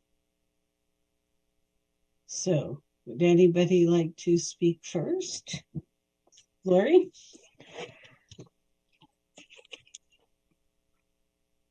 First, I would like to thank everybody who is attending this evening and who spoke with civility. That's what I've been asking this whole time. And I truly appreciate it. And the words of so many people thanking us for the service we've done is also very meaningful. I have a lot to say, and I have a cough. If I have to stop, I'm sorry. In this technological age, communication has become even more difficult. The nuances of tone and other nonverbal cues are missing.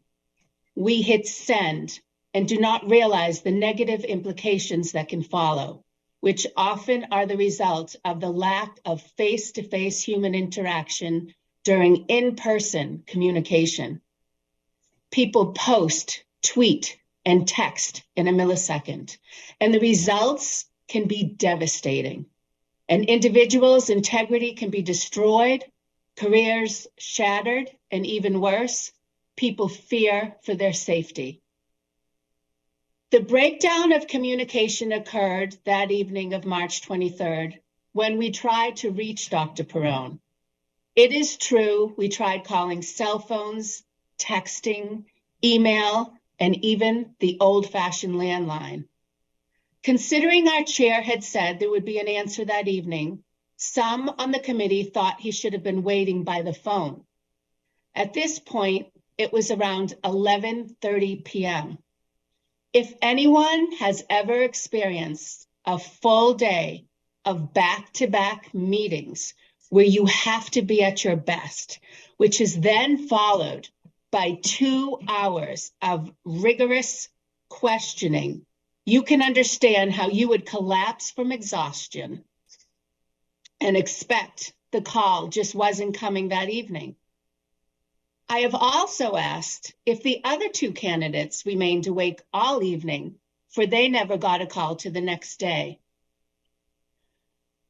I began to see concern from a few and suggestions that maybe something had happened to him. There were even suggestions of a car accident, or maybe that they were involved with a search of a missing teenager, and there's limited cell phone in Westhampton.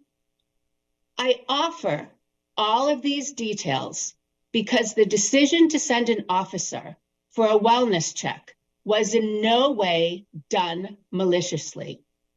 Nevertheless, when you get a knock at your door by a police officer, any parent with children outside of their home begins to panic. Dr. Perrone immediately called after the police woke them up, and Chair Kwasinski offered him the job and gave him the dollar amount. There was some surprise by him in that amount, as the job had been posted with a salary range. However, the top amount is reserved for candidates with more experience in the position. I will not divulge more details, but want to clarify that was the only so-called negotiations which occurred after midnight with exhausted individuals on both sides of the phone. The concern was brought up by Chair Kwasinski then about not having his phone on. I truly believe that was a significant misunderstanding and miscommunication. For Dr. Perrone might have said his phone was off, but that did not mean he shut it off. Many times our phones are on silent and we do not realize it. He was embarrassed by that and immediately offered an explanation. However, some on my committee began to interpret everything in a negative fashion. As I said during deliberations, I have known Dr. Perrone to be available more than any administrator I have ever worked with. And he even answered emails that I would send at 11:30 on a Sunday evening, thinking they wouldn't be returned to Monday morning. He was always available, and I tried to explain this when he was criticized for not having his phone on. When he had suggested that negotiations could occur with more than monetary amounts, that is when the so-called... Yes? Lori, I'm going to ask you not to continue on. The only thing we are allowed to discuss is the exact information that Dr. Perrone has already given to the public. We are not here to talk about anything else that has not been put out by Dr. Perrone. And you are starting to share information that some of it is a little incorrect. Others I don't believe so, Chair Kwasinski, with all due respect. Lori, we cannot everything that I am saying, everything that I am saying has not been discussed by Dr. Perrone publicly. So we do not bring that up. We have to stay within that boundary. Well, I'll say something you said. That is when you said that so-called alarms began to go off for some, but not for all. Because the teachers, students, and parents who have experience working with him were ringing bells of glee. I didn't hear any alarms. The following week, when the email was sent to the ladies, it also went to Sue Colby, someone Dr. Perrone worked closely with for years in his role as principal. I in no way thought it was a microaggression, and Sue Colby issued a statement saying she felt the same way. Should Dr. Perrone have addressed the chair in a more formal way? Yes. Was this a sign that he would oppress the women with whom he would work? No, never. Mistakes were made on both sides, as often is the case. I regularly ask my students, hey, what happens when we make mistakes? Senora, we learn from them. We don't cover them up. We don't erase them. They're actually on little whiteboards all over my room so we can learn from them. Mistakes. What does it tell us about our thinking, as I always ask my students? Senora, we have a growth mindset. You're willing to learn from your mistakes and find value in criticism. You're willing to ask questions and admit when you don't know something. Excuse me. This horrific ordeal has taught me a lot. As a lifelong educator, I always strive to learn more. As many do, I Google terms I do not know enough about and look for answers that can help me to grapple with issues when things begin to crumble around me. However, as we teach our students, we must look for reliable sources and use many of them to get our answers. There has been no shortage of commentary in the press on the use of the word ladies. As stated, I do not see it as a microaggression, but that does not mean the term is acceptable to all. That is when the teachable moment occurs.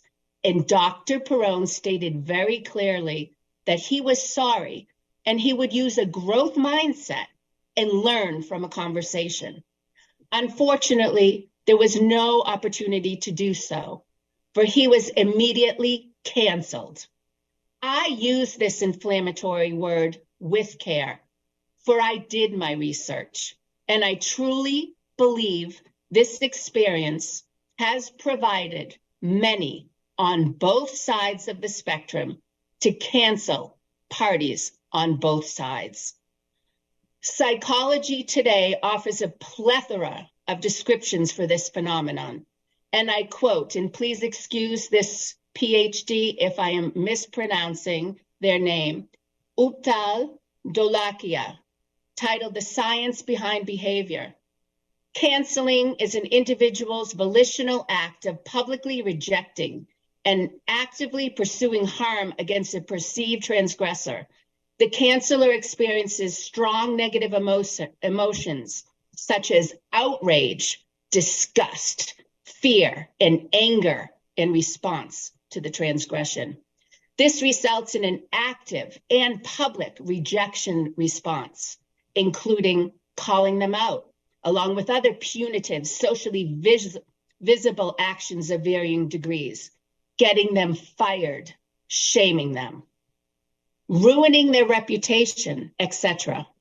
Unfortunately, what is happening now to the school committee is canceling as well. When the rejection is communicated through social media and joined in by other individuals who feel the same way, canceling spreads like a contagion, and I'm still quoting this article, amplifying the harm to the canceled entity. It becomes social.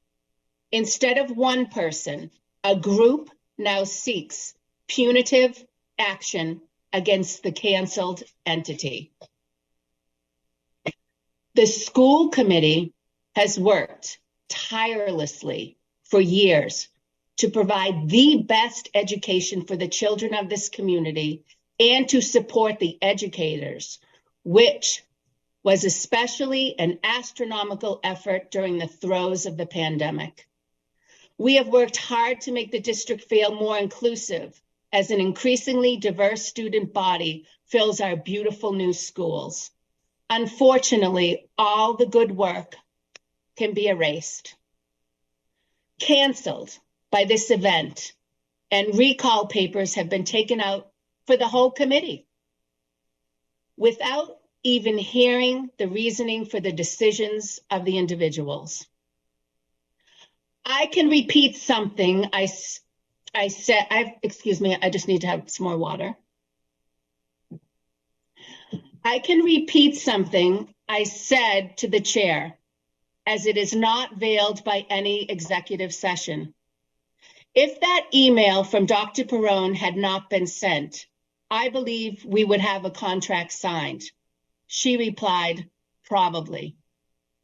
We must listen to our constituents and hear the opinions of all. I pride myself on reading every email, even when I do not agree with the content. I searched for solid reasoning why some would support rescinding the offer. Excuse me, but no explanation was credible to me. Hearing that the protest was only attended by rabble-rousers who have the loudest voices was the most absurd. I invite all to watch the YouTube that is available online from what I call a rally, not a protest. Brittany Redfern, who I do not know, summed up the experience very well in an email to the committee the day after the peaceful rally. I quote, I stood in protest yesterday for the very first time in my life. I've never held a sign somewhere. I've never protested any topic, ever. I do vote, though, because I know I make a difference. I've always respected the school committee and the hard work each and every one of you puts into making our schools the best they can be. But, and she put it all in capitals, I do have to agree with this decision. Easthampton needs more capitals, Dr. Perrone. This man has brought our community together. Please pay attention to this part of the quote. We stood in solidarity from all different backgrounds, different generations, different views on many other topics, not related to this. But this topic, we all stood shoulder to shoulder, for it's my belief that is what makes Easthampton so wonderful. We have different views. Lori, I'm going to ask you finishing again. up in 1 minute, Cindy. We have different views on many things, but when it comes to something this important that many of us know is right, we come together. The community has made it very clear who we want for our superintendent for our children. Okay. Thank you. The reason you don't read somebody else's email to you out into the public is that we have closed public speak, and it is not fair to the other people who are unable to speak to have us doing this. It's okay to summarize. It is okay to share the basic message behind stuff, but we are not going to read messages when it is no longer public speak. Second of all, I'm going to caution everybody as we go forward. We can speak to exactly what Dr. Perrone has already released. You may speak to that. We do not. The idea, and I have to say it's not correct. The minutes will show who and how many people were concerned for Dr. Perrone. The minutes will show some of the comments that you made, exactly who, what, and where. Those have not been released yet, and we have to make sure that we do not start speaking to things that have not been shared and have not been released. So I'm going to caution everybody as we go forward. Please speak from your own opinion. Please speak of those 3 items if you're going to share anything from that, and then just be very careful as you make your comments, okay? Does that, everybody understand that? All right, Megan had her hand raised, so go ahead. Thank you, Chair. I just wondered if one of the attorneys for the city or for the district would be able to speak briefly about open meeting law. We've heard a lot about why we haven't responded and sort of if we are misusing executive session. I just wondered if they could, for the record, kind of talk about open meeting law and what we're dealing with here. If I could just jump in. Whoops, I don't know what I did. Can you guys hear me? Yes, we can. I don't know what I did with my thing. I could speak for city attorney.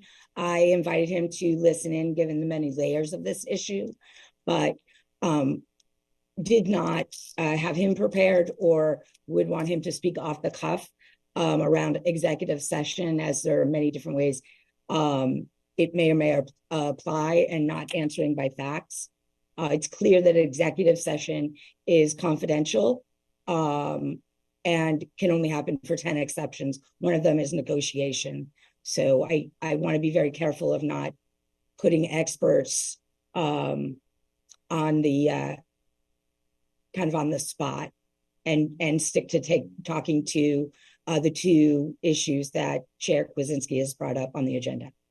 Thank you.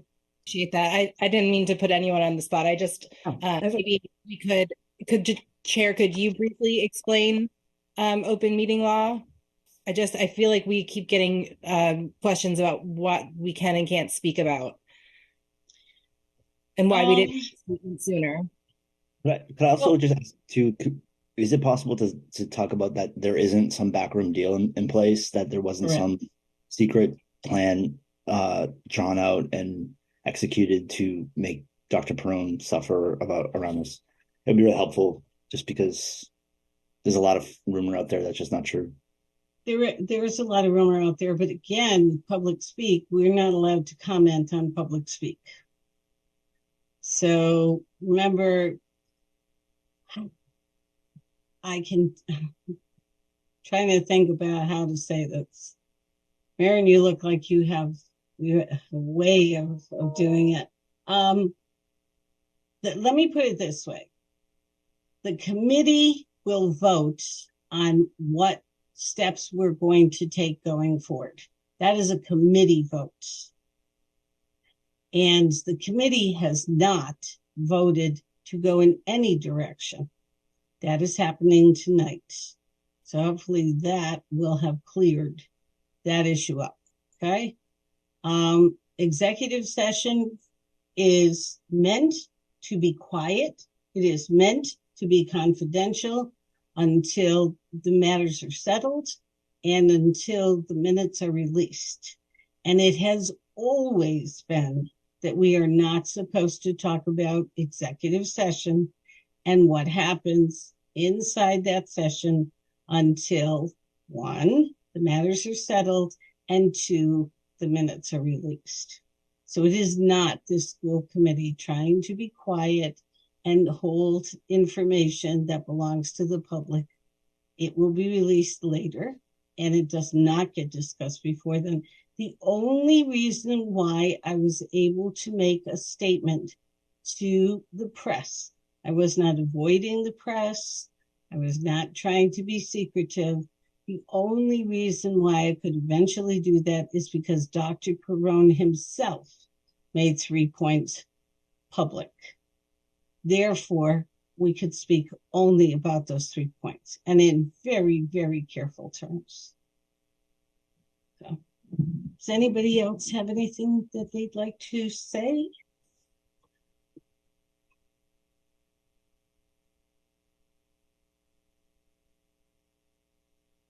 Okay.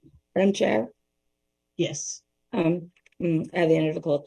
I just wanted to say thank you to my colleagues on the school committee and everyone in the public for sharing and participating in the process. And also, as you just said, under the law and negotiations for a job or whatnot are protected for really great reasons and would really potentially hurt a school district or employer or employee. So thank you for what you just said. And thank you for members of the committee. Thank you. All right. Any more discussion? Okay. So does someone want to make a motion to re-enter negotiations with Dr. Perrone?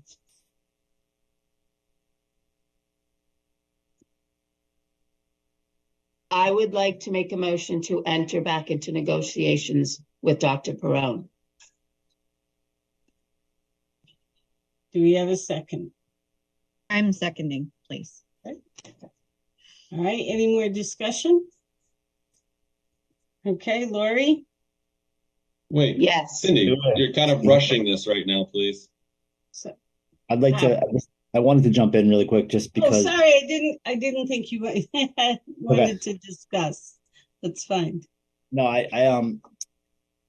I have been thinking about this a lot, like obviously like kind of obsessively for the last few weeks. And I guess I feel like one of the common themes that's come up over and over again is this question of transparency. And it's very hard and extremely frustrating that we can't communicate some of the basic things about what happened, or in that meeting. But I guess I just feel compelled to say to people who maybe don't know me personally or don't know us on our faces in the Zoom box, but just a few things really quick. I'm only in my first term on this committee. I've been extremely invested in public education in Easthampton since my kids started at Maple about 5 years ago. It became pretty evident to me early on that complaining about things wasn't enough, and that I had to start figuring out how things work. So got involved and got in the mix. And after 2 years of going to school committee meetings, every school committee meeting for 2 years, I decided I could maybe contribute something. All of that is to say, due to my schedule, I was able to, I'm fast forwarding, but due to my schedule, I was able to go to all 3 site visits. And it was an amazing privilege to be able to sit in these buildings and see these stakeholders come in and paint a picture of each candidate in incredible detail. And we really got a fantastic picture of who these people were and their impact on the district. I just want to let you all know and express to you that I took this incredibly seriously. Like I took extensive notes. I deliberated on this. I had real conversations with a lot of people in this district, because one of my personal passions really is communicating with parents. And it is a great joy for me to be able to make sure that people feel safe here, that they feel connected to the district, that they feel like they can say things, and that it's not just talk that just disappears in the air. Like when people tell me things, I take that seriously, and I want to find a way to help. So I go to these site visits, I take a lot of notes. We have these interviews, and I'm paying close attention to what's being said. And I just want everyone to understand that I had real reasons for why I voted the way I voted. It was important to me to see certain things emerge from these candidates. And very quickly, Dr. Fikinski-Stark and Dr. Perrone emerged as like the front runners. But I was looking for something that I didn't see come from Dr. Perrone. I understand that there is an incredible push, a wave of energy for him. But for me, it wasn't registering. Something was missing, and there were a lot of different things at play. I talked about this if you watch the video of the deliberations. I had real questions about what happened with his candidacy for a job in West Springfield. I was told that not to really dig into that. No one has told me what happened there, and as far as I know, no one seems to know, because even at the site visits, no one really knew. But that hung over me a little bit. It caused me some real moments of reflection and curiosity. On top of that, many people from this district who had history with Dr. Perrone spoke to me about him. I heard a whole bunch of great things, and I just want everybody to know I heard a whole bunch of not so great things.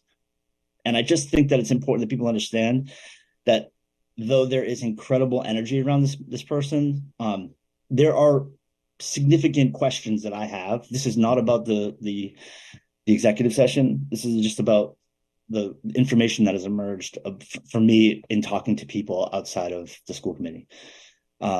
That made me feel concerned about him. So I just feel like before we take any votes and go any further with this, I want the public to understand that, like, though transparency has been a problem here, and that I really, really wanted this process to slow down so that we could engage the public. This is another thing with me. Like, I really think that, like, we should have had a situation where all the interviews were live streamed. And I think it would have been really valuable to take at least a day to let people weigh in on what they saw out of the 3 interviews before we made a decision.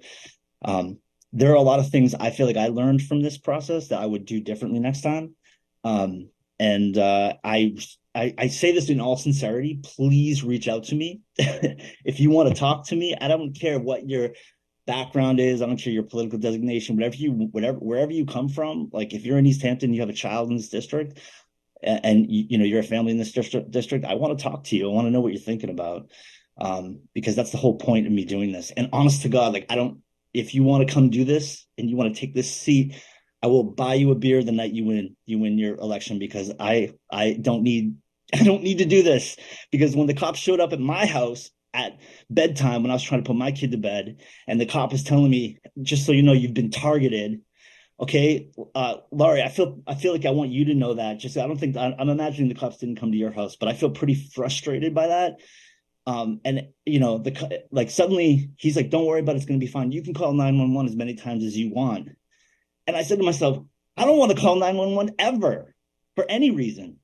And so I go back into my house. The guy's like, don't worry about it. He was great, comforting and helpful. I go back into my house, but my immediate thought is, what am I going to do now? Do I stay up all night, like, trying to protect my house? Because my kid, I don't want to tell my kid what just happened. I'm trying to put him to bed. Do I stay up all night trying to defend this my house from something that I don't even know if it's coming, or do I just let it go? To me, that because I'm sorry, keep going. No, Just because you said Laurie, so I feel like I need to respond. You don't have to respond, honestly. I'm just saying I feel pretty frustrated by, like, the police came to my house, and I'm sorry that they went to his house. I'm sorry they went to my house. I'm sorry that this process has become so fraught. And what I really seriously want, no matter how this thing goes, is to move forward into a situation where the school committee is more actively engaged with the teachers union, for instance, because it's incredibly frustrating that so many teachers think that the school committee is disengaged from what the teachers are going through, because I promise you, we want to know what you're going through. We want to support you and help you. Another thing is that I really want students to feel like they have a process, they have a part of this process, because they are the people who are affected by what we are doing here. We don't engage with students enough, okay? There's a lot of things we can do differently. I am 100% open, as long as I'm still on this, and I might not be on this board for very much longer, I don't know. But as long as I'm here, I'm open to what you are going through, and I want to support you. I have, again, my reasons for why I voted the way I voted. And I'm 100% happy to talk to you. Please reach out to me if you want to talk to me. Thanks for listening. Thank you. One thing I just want to quickly clear up. It's been stated that I've driven this whole mess. And I want to clear that up, that although I'm the chair, I do not make the decisions for this body. This body has to make these decisions together. When we have minutes released, you will be able to see who voted for what. You will be able to see who was concerned about what. And that should clear up some information. But the idea that a chair is making all of these decisions is just, it's absurd, because we have so many intelligent, talented, and skilled professional people. And the idea that I can just sway everybody is just inaccurate. So I want to clear that up. I know Megan wanted to talk, and then I wasn't sure if Maren did. Megan? Yes, thank you. I really will just take a minute, because Ben really summarized the experience of the past week very well. I do just want you to hear from another person in the community, another person on the committee. I heard a lot of, rumor and speculation that nobody on the school committee has children in the school. They must have some political agenda or aspirations. Like Ben just described, I joined at the same time as Ben joined and ran for a seat because I have 3 children in this district. That is the sole reason that I am this deeply involved. I care immensely for my children and for their education and for the other children in this community. And I just want, it's frustrating to hear that this brought the community together in some way. When my children saw the police officers at my house, they saw it from the first moment, and they have been aware the entire time. And they are 11, 9, and almost 5. And it's terrifying. It's terrifying as a parent. And it's really difficult to explain to a child why that would have been required, and why we continue to have ongoing presence in our neighborhood. So to suggest that there's anything that has, sort of coming together from this is really hard to feel right now. I also just wanted to say two more things. One, about the vote that it seems like we are about to take about Dr. Perrone. You can go back and watch the recorded deliberations after his interview, and I listed a whole bunch of reasons that I probably will not be able to succinctly summarize, because I'm feeling all nervous, and this is a really difficult situation to be in. But essentially, I have no prior experience with any of the candidates, any 3 of them. I have no connection to them. I have no personal connection to them. I have no professional connection to them. I have an application that they submitted. I have notes from site visits. I have feedback from the community, and I have their interview, their 2 hours where they sat in front of me.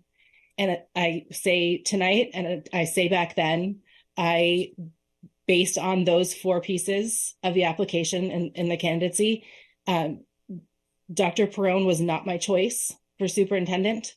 I have seen nothing in the past week, 2 weeks, that changes my mind about any part of that. In fact, I feel, I have, nothing has happened in that time period that takes any of those 4 components and changes the way that I saw his application or his interview or any of that.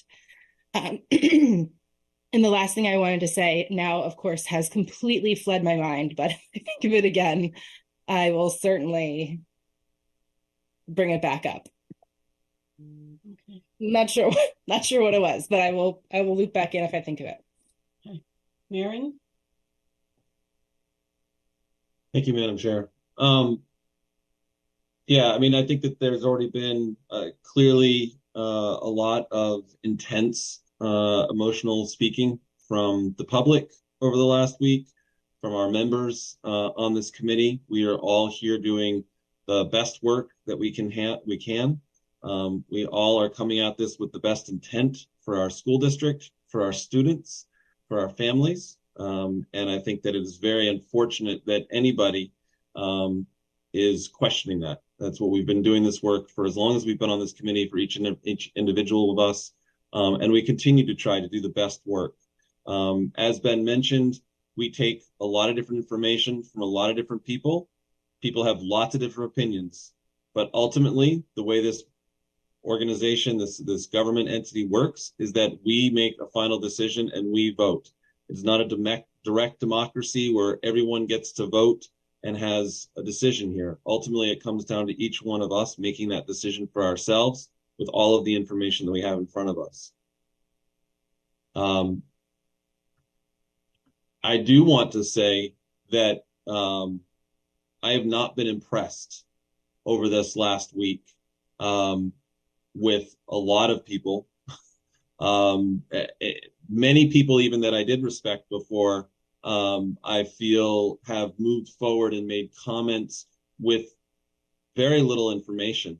And yet we can make huge, judgments and opinions about how our school committee has gone forward. I agree that the way the process worked was not the best. We did feel the need to move quickly, and that pushed things forward, and that built a momentum that was that got us off track, and that we moved forward perhaps too quickly. But it was still, even as we were moving forward quickly, with the best intent possible. We were trying to make the best decision for our community, including the wellness visit. It was trying to go forward with the best possible intention. It was not trying to scare somebody. It was not trying to hurt somebody. And yet things happen, consequences happen based on decisions that we make. And we have to own that as a committee. We did make that decision to proceed with that. And out of that, several, consequences are comments that were made by the candidate over the phone that night when Cindy did actually end up speaking with him, comments that were made at other points in a letter that was sent to us, and the comments that have been made, multiple different times. And, honestly, I'll say it this way. I'm not going to say anything from the executive session, but when you are in the process of being hired for a job, is the moment to put your most professional foot forward. That is the moment to show the body of people that are about to hire you that you deserve that position. I do not believe that we were shown that by the way that Dr. Perrone responded to us in multiple occasions, and especially since the decision was made to rescind his offer. No, he's not responsible for the threats that were made against our committee members, but he is responsible for starting the sort of spiraling out of control. And we were held back because of executive session to be very limited in what we could say. We tried to get together as soon as possible to be able to bring it back to the public, to be able to talk about this. And that wasn't possible because of the Zoom limitations. And I do think we should be in person. I do think we should be doing this face to face, as we did with the superintendent interviews and that discussion. This is much more difficult for us as the deciding body of people, let alone for other people who would want to be in person. I think we do need to be back in person. There's a value to that. And we need to bring that together. Our students are in school together. Our teachers are in school together. We should be back together. I don't want to digress to tangents, though. So ultimately, what I want to say is that there has been a number of moments where this candidate, I would have expected to put forward his best foot, and instead of put forward on numerous occasions, in numerous ways, a very unprofessional way of engaging this body, ultimately his boss. And that was an unfortunate situation. I do wish that we could go back and think about the slower pace of dealing with this process. I do think we should go back, if we could go back, but we can't, to look at how we made the vote in that moment. But the unprofessionalism that has come from that is also still very much present in my mind. And so that is what I carry with me into this vote, as we have all these different people who, many people I respect in this community, have come forward and said, we demand you still put this person in this position. And like Ben said, there's many other voices, maybe not always the loudest voices, but there are also many other voices in this community who say, this person is not the person that they support. And so I think that it's really important for all of us to sort of hold back this judgment, this righteousness that my opinion, any one of us, should be the one that decides what is right with a capital R, right? And that is why there's a group of us that are committing together, that we are going to make this vote and make a decision. And because we all carry our own experiences and our own judgments into this. And so I'm feeling I'm lecturing now, so I will stop. But I just think it's really important that that we respect everybody involved in this process, even if they don't decide to vote the way that I want them, or somebody else wants them to vote. That shouldn't mean that I've been disrespecting any of our great teachers or any of our students or any parents or past students, anybody. Just because I don't vote the way you want me to vote in this moment doesn't mean I don't respect your opinion, or as Ben said, I want you to speak out. I want you to come forward, but it doesn't mean I have to vote the way you want me to vote. I'll yield. Thank you. Mayor, is there anything you want to say before we go forward?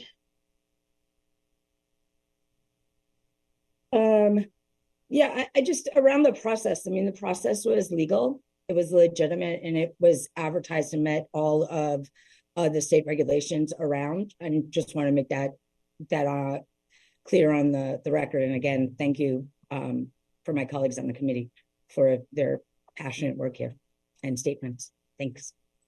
Yeah, I think going forward, we can change the process for another time, but this is exactly the way MASC did it when we had Dr. LeClaire's interviews and vote.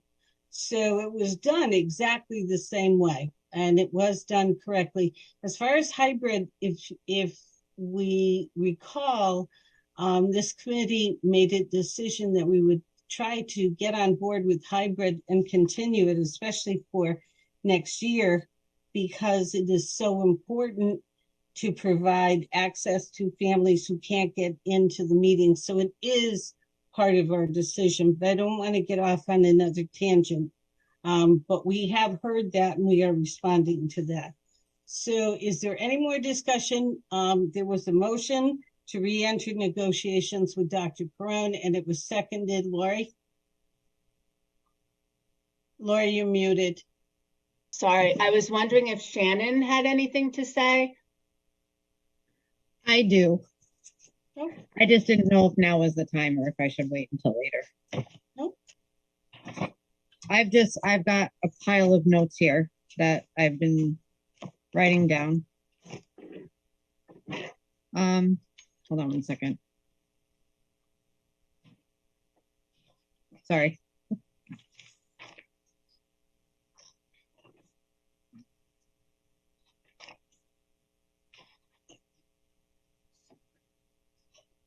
If it's okay, if I can just read something that I wrote for myself, is that okay? Yeah. Okay. So as long as it does not talk about anything outside of those three issues in terms of executive session, and then you can give your own opinion that doesn't have anything to do with that. I didn't write it that way. I just wrote my thoughts. I didn't think that there was specific things that I could or couldn't say. So I'm not comfortable reading this. Okay. All right. Any more discussion? Lori? Yes, I would just like to add that, as I always say, I read everything, and it seemed like there was a campaign all saying the same thing against Dr. Perrone.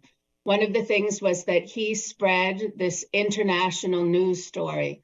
I would like to remind people that he had every right to go to the newspaper that was the newspaper that had announced that he had been selected. That was the only press that he went to in a professional way in order to let the public know that it was not just requests for salary or sick days that made him not want to work in this district. So he went to explain that there were no negotiations. There never were negotiations.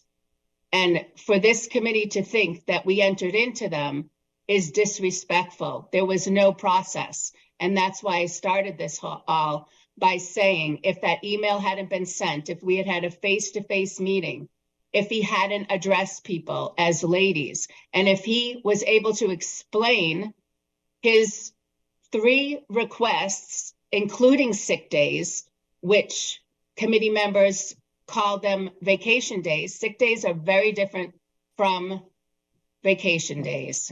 In most places, all right, I'm not supposed to enter into that. I would like to say something though, because there is a lot of gossip going around right now. And I can tell you that I don't think that it's all empty gossip, because I was contacted by people who work in our schools. Do not try to quiet me, Cynthia. Okay, thank you, Madam Chair. Me, I can Lori, see, no, Lori, I'm going to say breath. this. I'm going to say that one of our members has been speaking to a group of people at Mountain View. And if I have to call names, I'll do it. If I'll have to say who contacted me, I will. I just want to be on the record to say that things are going on behind closed doors, secretively, that I am totally disgusted by. And I will not stand with this committee even to take a vote knowing that. Laurie, this is you just crossed into a territory that is like super problematic. I'm an honest person, and I can have, and you know what?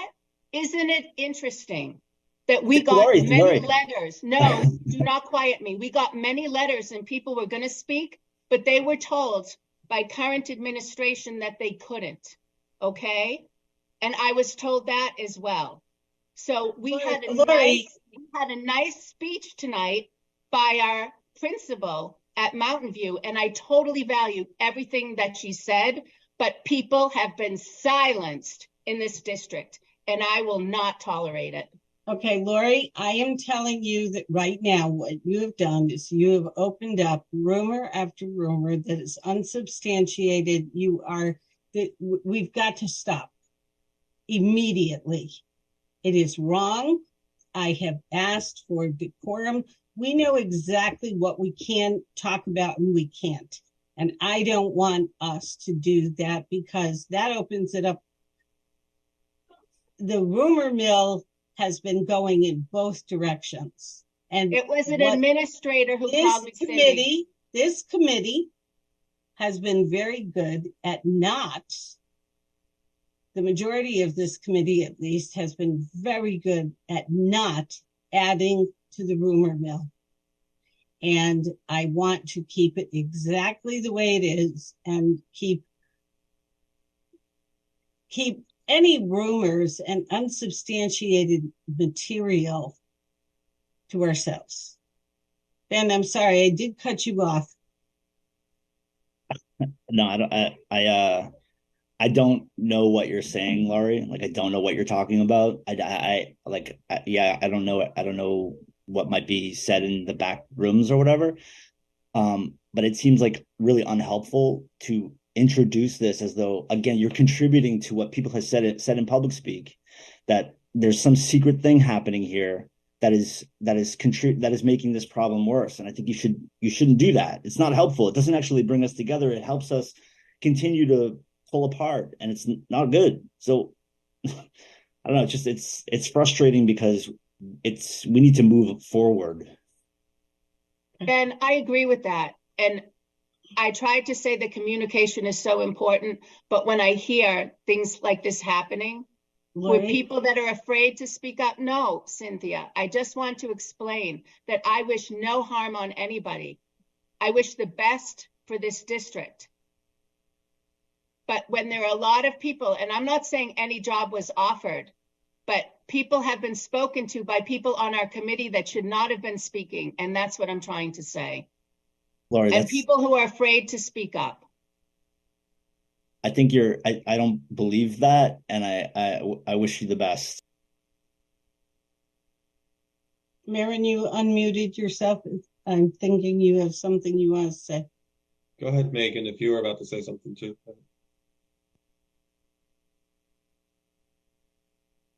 I think we all have to be really careful right now. I think that there is ways that we speak that that we're responsible for perpetuating this appearance of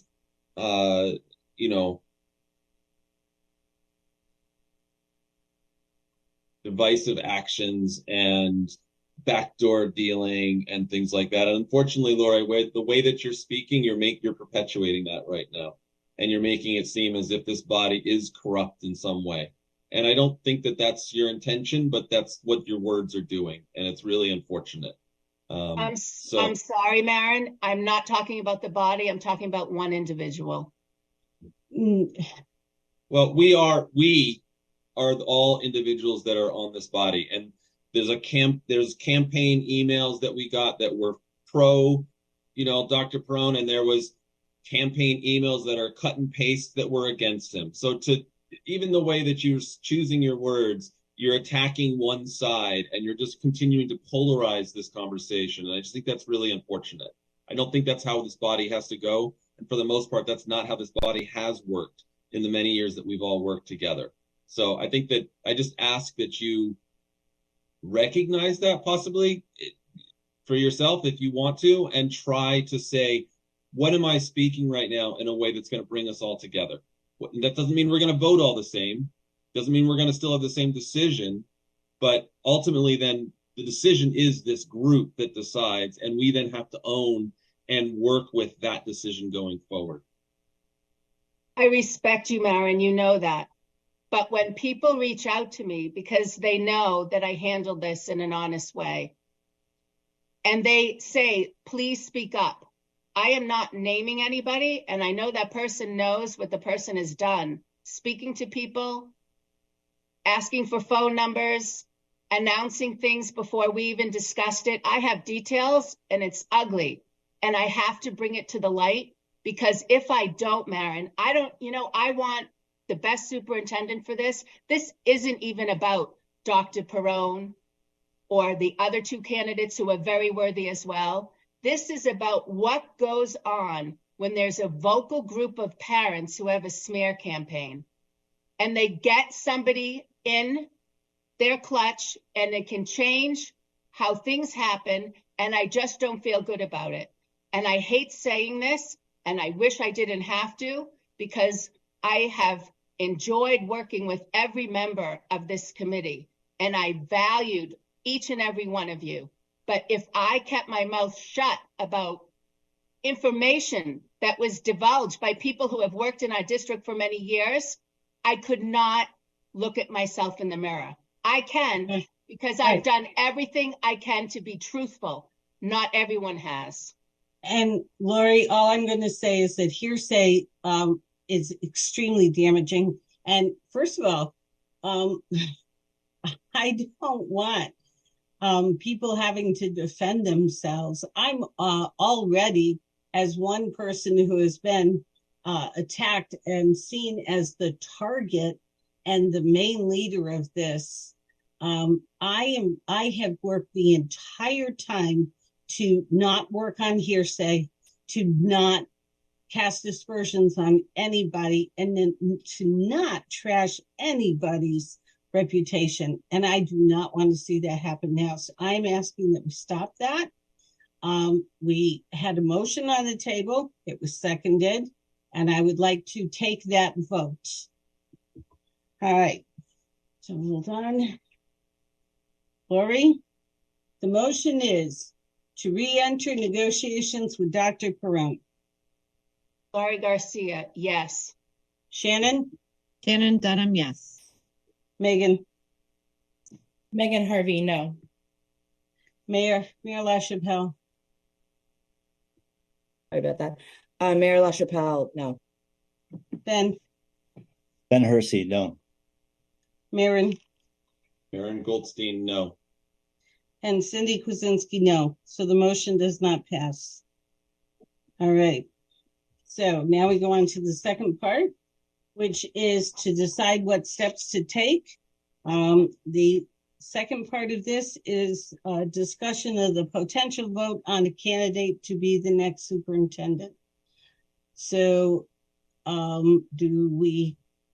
do people want to lead the discussion as to who you are interested in putting forward? We need to talk about those steps, and we need to take a vote tonight.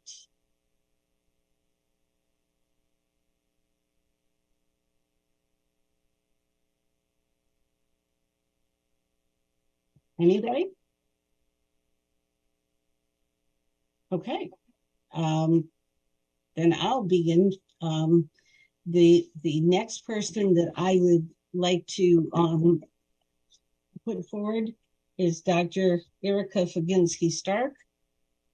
At the time of our initial vote, Dr. Faginski-Stark was shy one vote. And the sense that we had, that's something that I want to remind people, is that these were very close elections. I think our search committee did an awesome job. Because the vote changed later on does not cast aspersions on the other two candidates. So we have Dr. Jonathan Bruno and we have Dr. Erica Faginski-Stark. I reiterate that I think that she is best ready to take this on. And so I'm tossing that out, and I'd like to see how other people feel about it or discuss. Dr. Bruno, whatever you want to do in order to get this going.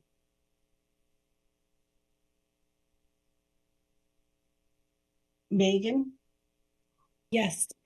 So just in continuation of what I said earlier regarding the initial discussion and vote on 323, my review of the materials of the 4 pieces of information I had, I advocated that night and thought that Dr. Faginski-Stark was the most qualified. She didn't come up for a vote. But that would have been, and given the feedback we received from the community, including teachers and administrators and anyone who had interviews that day or a correspondence with him that day, there was really neck and neck feedback on those 2 candidates. So again, nothing for me has changed in the past 10 days or whatever it's been since the 23rd, in terms of the qualifications of these candidates. That night I said I did not think Dr. Perrone was the best candidate. I did think Dr. Figinski Stark was the best candidate, and I stick with that now.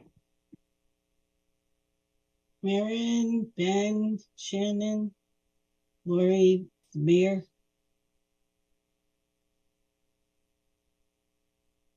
Ben? I mean, I voted for Figinski Stark originally.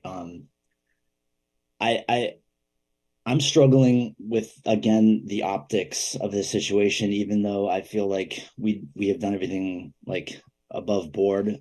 I realize that there are people who are going to be incredibly frustrated by this. But the way this is playing out, for me, Figinski Stark is the next best option.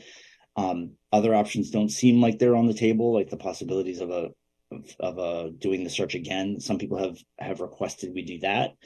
But I just want to say that this is hard because of the situation that we're in right now. But I think for me, Erica Figinski Stark is the second best choice. Maren? To speak to what we heard of earlier tonight. So I want to start by taking that step back. I don't think that the hot mess that we have gotten in the last 10 days reflects on the incredible work that our search committee did. They did bring 3 very strong candidates forward. We did on-site visits for all 3. We did, lots of in-person meetings with them. We had our interviews with them. I think we had 3 strong candidates before us. In that moment, when we did our interviews, we did our discussion, deliberated for 2 hours about who we wanted to offer that position to. There was definitely passion about the different sides and different perspectives. I think that there was a very clear, hairline fracture between Dr. Stark and Dr. Perrone. And as somebody who voted originally for Dr. Perrone and has now voted against us continuing with him, I think that, what I'll give voice to is that I found there was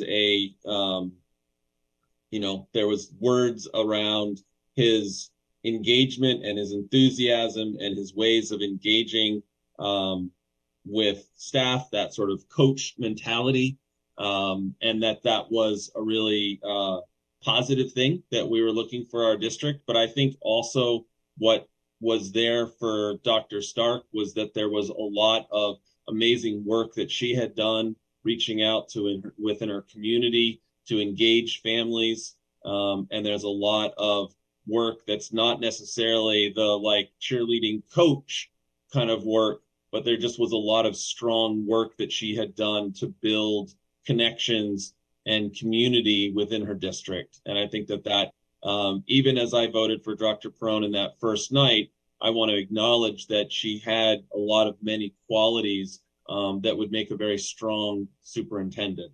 And so I don't see this necessarily as us choosing the second best person. I think that for better or worse, messy, definitely this process has been. At this point, we have 3 candidates in front of us, and we're trying to choose in this moment, with more information than we had in that first moment, who is the right candidate for this superintendency for our district. And I would also support Dr. Stark for all of the hard work that she has done in her district. And I think she would bring a lot of benefit to our district as well.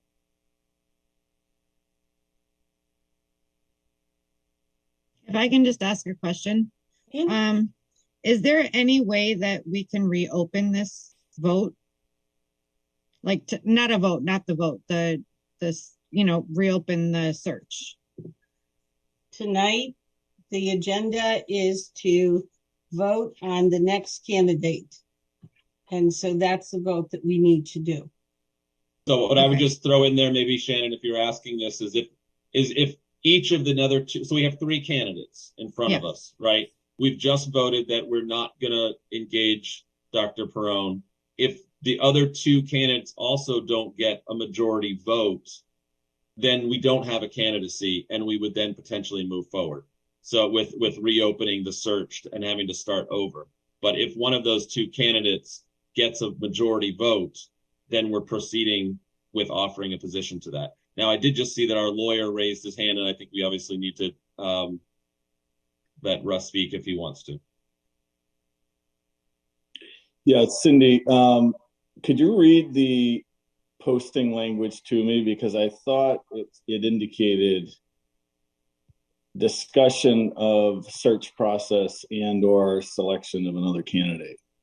No, it says superintendent search discussion and or potential vote on a candidate to be the next superintendent.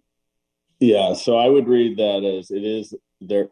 There's really two options under that language. One is you discuss the search process and you could potentially decide to redo it or not. And the second item is whether or not to select one of the other candidates. So I do think, to answer Shannon's question, it really could be either one. That's not the motion in front of you now, however. Okay. Yeah, so I mean, unless I'm misunderstanding you, Russ, again, if we do go through the candidates and choose not to vote for one of them with a majority vote as the next superintendent, then the next vote could be that we would choose to restart this vote or restart the entire process. Again, I want to say that our search committee did an incredible amount of work. They put a lot of volunteer hours in. And again, I think they brought forward 3 candidates that were all highly qualified and strong candidates for our committee to consider. And so I would want to consider those 3 candidates before we considered restarting a search and trying to find somebody different. So thank you, Russ and Maren, for clarifying, because that's really where I was going. Obviously, at some point, we could have to take another step, but we're going step by step. So Mayor, you unmuted yourself. Is there something that you wanted to say? Excuse me. Basically, following in the direction that Maren just laid forth about how close the 2 candidates were, and that I feel that Dr. Stark is immensely qualified. The difference between the 2 candidates when we took the vote to offer the job pending negotiations was around his community contacts, Dr. Perrone's community contacts. Dr. Stark is an excellent candidate, and I would like to follow up and see if she is still open to the job before we go into a new search. Okay. Any more discussion? Sorry. That's okay. I just wanted to reiterate that I think, this is not, I think it's clear from how I voted on the 23rd, this is not what I would consider the second best candidate. I believe this is the most qualified candidate. Just wanted to put it out there. I think I should say the same thing, just because for me, originally, she was the best candidate and remains so. So just want to add that. All right. So does someone want to make a motion to offer the position of superintendent to Dr. Baginski Stark pending negotiations that are successful?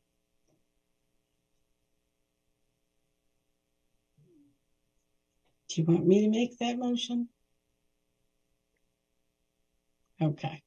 I will make the motion that we offer the position of superintendent to Dr. Erica Faginski Stark, and pending successful negotiations, we call her tonight. That is on our agenda. Do we have a second?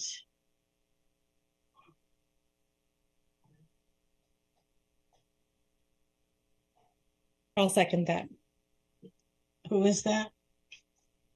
That was Megan? Okay, all right. Okay, so any other discussion before we move? Okay.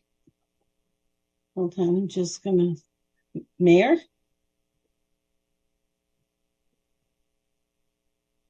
I vote yay.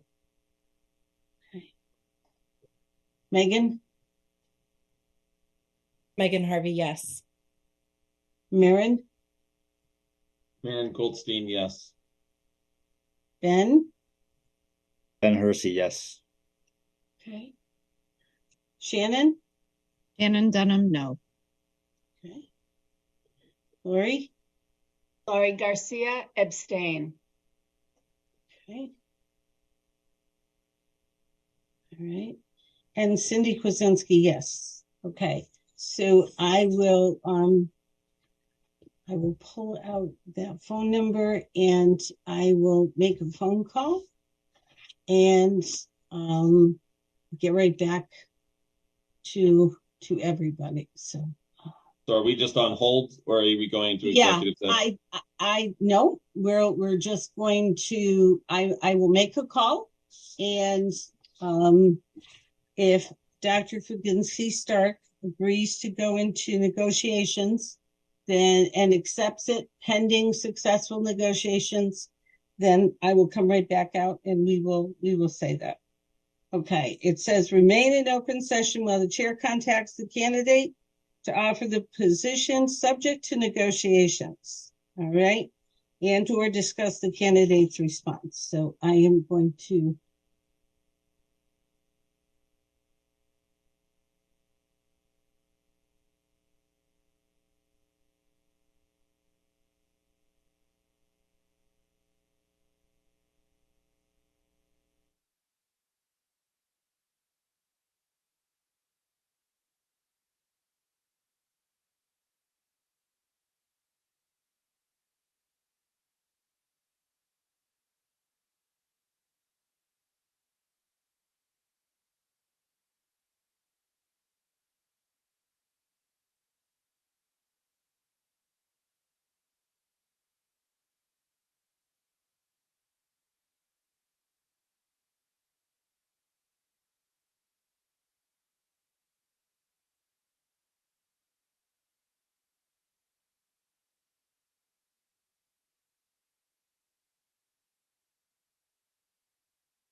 Can everybody hear me? Can you hear me? Thumbs up, yes? Okay. So Dr. Faginski-Stark is interested in entering negotiations and has accepted the position pending successful negotiations with us. Okay. Excellent. So that has been completed. I don't see, is Mirren still here? Because I want to make sure he's heard that. Oh, how did I miss it? You're right in the middle of my screen. My eyes are always scanning, so. So I just want to make a quick statement before we have a motion to adjourn. I want to remind the community that you voted for us to do three things: the budget, which includes union negotiations, policy, and the hiring and evaluation of the superintendent. We take input from the community, but the hiring decision and the subsequent evaluations are our responsibility. And we do not take that responsibility lightly. As you go forward, I would like the community to remember how hard this committee has fought for you and how we always had the best interest of the district at heart, at the heart of every decision. You do not have to agree with every decision we make in order for us to work together. We have negotiated each and every contract with the union in a fair, supportive, and respectful manner. We worked hard to protect students and staff during COVID. We fought for a budget every year that kept the district strong. So I'm hoping we can work to mend our differences and work together. Does anybody want to say anything before we make a motion to adjourn?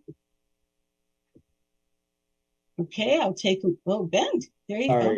Sorry, just one last thing. Thanks for that comment, Cindy. But before we adjourn, just one last thought. Laurie, I really do fear that your comments are going to create divisiveness in a brand new way going forward. And I would really ask you, and I'm asking you from the heart to please consider either retracting them or putting out clearly what you think is happening, because you're going to create a firestorm, and we're trying to move on. We're trying to move forward in a way that's beginning a healing process, and we have to do that. Throwing out a bunch of innuendo is not a good idea. So you don't have to do this now, but it would be nice if you could do this. I don't want to say any innuendos. There is a small group of administrators who are against Vito Perrone from the beginning. I was told that. We even got an email the night of the last interview by somebody who works for our school, who is in total support of Dr. Erica Faginski-Stark. Lori, I'm just Lori, we got emails from everybody. But he asked me to speak. We got emails but from he asked administrators. me to speak, Marin. I don't make empty comments ever. I never, ever. If somebody asked me to say what I'm talking about, then why shouldn't I? I am saying what I'm referring to. I had a feeling, excuse me, I had a feeling that night of deliberations, and I welcome everybody to go on to YouTube to watch it. When I was silenced more than once, I wanted to read an email that was sent by an administrator. I was told it had to be sent to everybody. It was, and I still couldn't read it. I wanted to read something that came from an application file. I was told you can't do that after. And then I was told by our attorney that I could have given a quote to try to give a perspective that wasn't my personal opinion. Somebody had the audacity to say I should have recused myself. Why? Where is my conflict of interest? What personal gain could I ever get from having Dr. Perrone be a superintendent? What personal gain? So that was ludicrous in itself. So if you want me to explain things, I started thinking, what is going on here? And then I started getting phone calls and emails telling me what was going on. And I tried to tell our chair the other day. I gave her evidence of something said to me. And then today, more calls. So I would never give these innuendos. And I hope that emails will be opened. You take my phone, you take everything. Because once again, I can look myself in the mirror and know I did everything right, and not everyone on this committee did. Lori, you keep throwing more stuff on the fire. Let me just explain. When you called, I very clearly told you I will not listen to hearsay. I will not entertain any rumors that I have not. All of us have heard rumors. All of us have had heard hearsay. And I was very clear that I will not participate in rumor or hearsay. So I want that discussion to end now. All right, Megan. The one point I keep coming back to is that if we end this discussion without whatever this sounding like a bombshell is, we are going to have to wait through another round of a firestorm. And I don't want to even see what our, like, if there's an accusation, then perhaps it is time. There are formal ways to make an accusation that does not throw hearsay and damage people. And there are ways we can do that. But we are not going to do that tonight. We are going to go forward. My hope is that we will go forward and we will heal this community and work effectively for our school, get down to the job that we have. All right. I do the very best I can not to have any of us repeat and share hearsay. And I am not interested in us doing it. There is a correct way to do that, and we can handle that as we go forward. Not tonight. Okay. All right. We have made it through a pretty difficult meeting. We have a candidate to begin negotiations with, and that is a positive thing. And I am asking, if there's nothing else, do we have a motion to adjourn? Make a motion to adjourn. Do we have a second? I second it. Okay. All right. Mayor LaChapelle. Good night, everyone. Megan Harvey. Megan Harvey, good night. Ben. Ben Hersey, good night. Shannon. Shannon, good night. Maren. Maren Goldstein, good night. Lori. Lori Garcia. Okay. And Cindy Kwasinski, good night. This meeting is adjourned. Thank you, everybody who attended. This government meeting is brought to you by Eastworks and our local cable subscribers.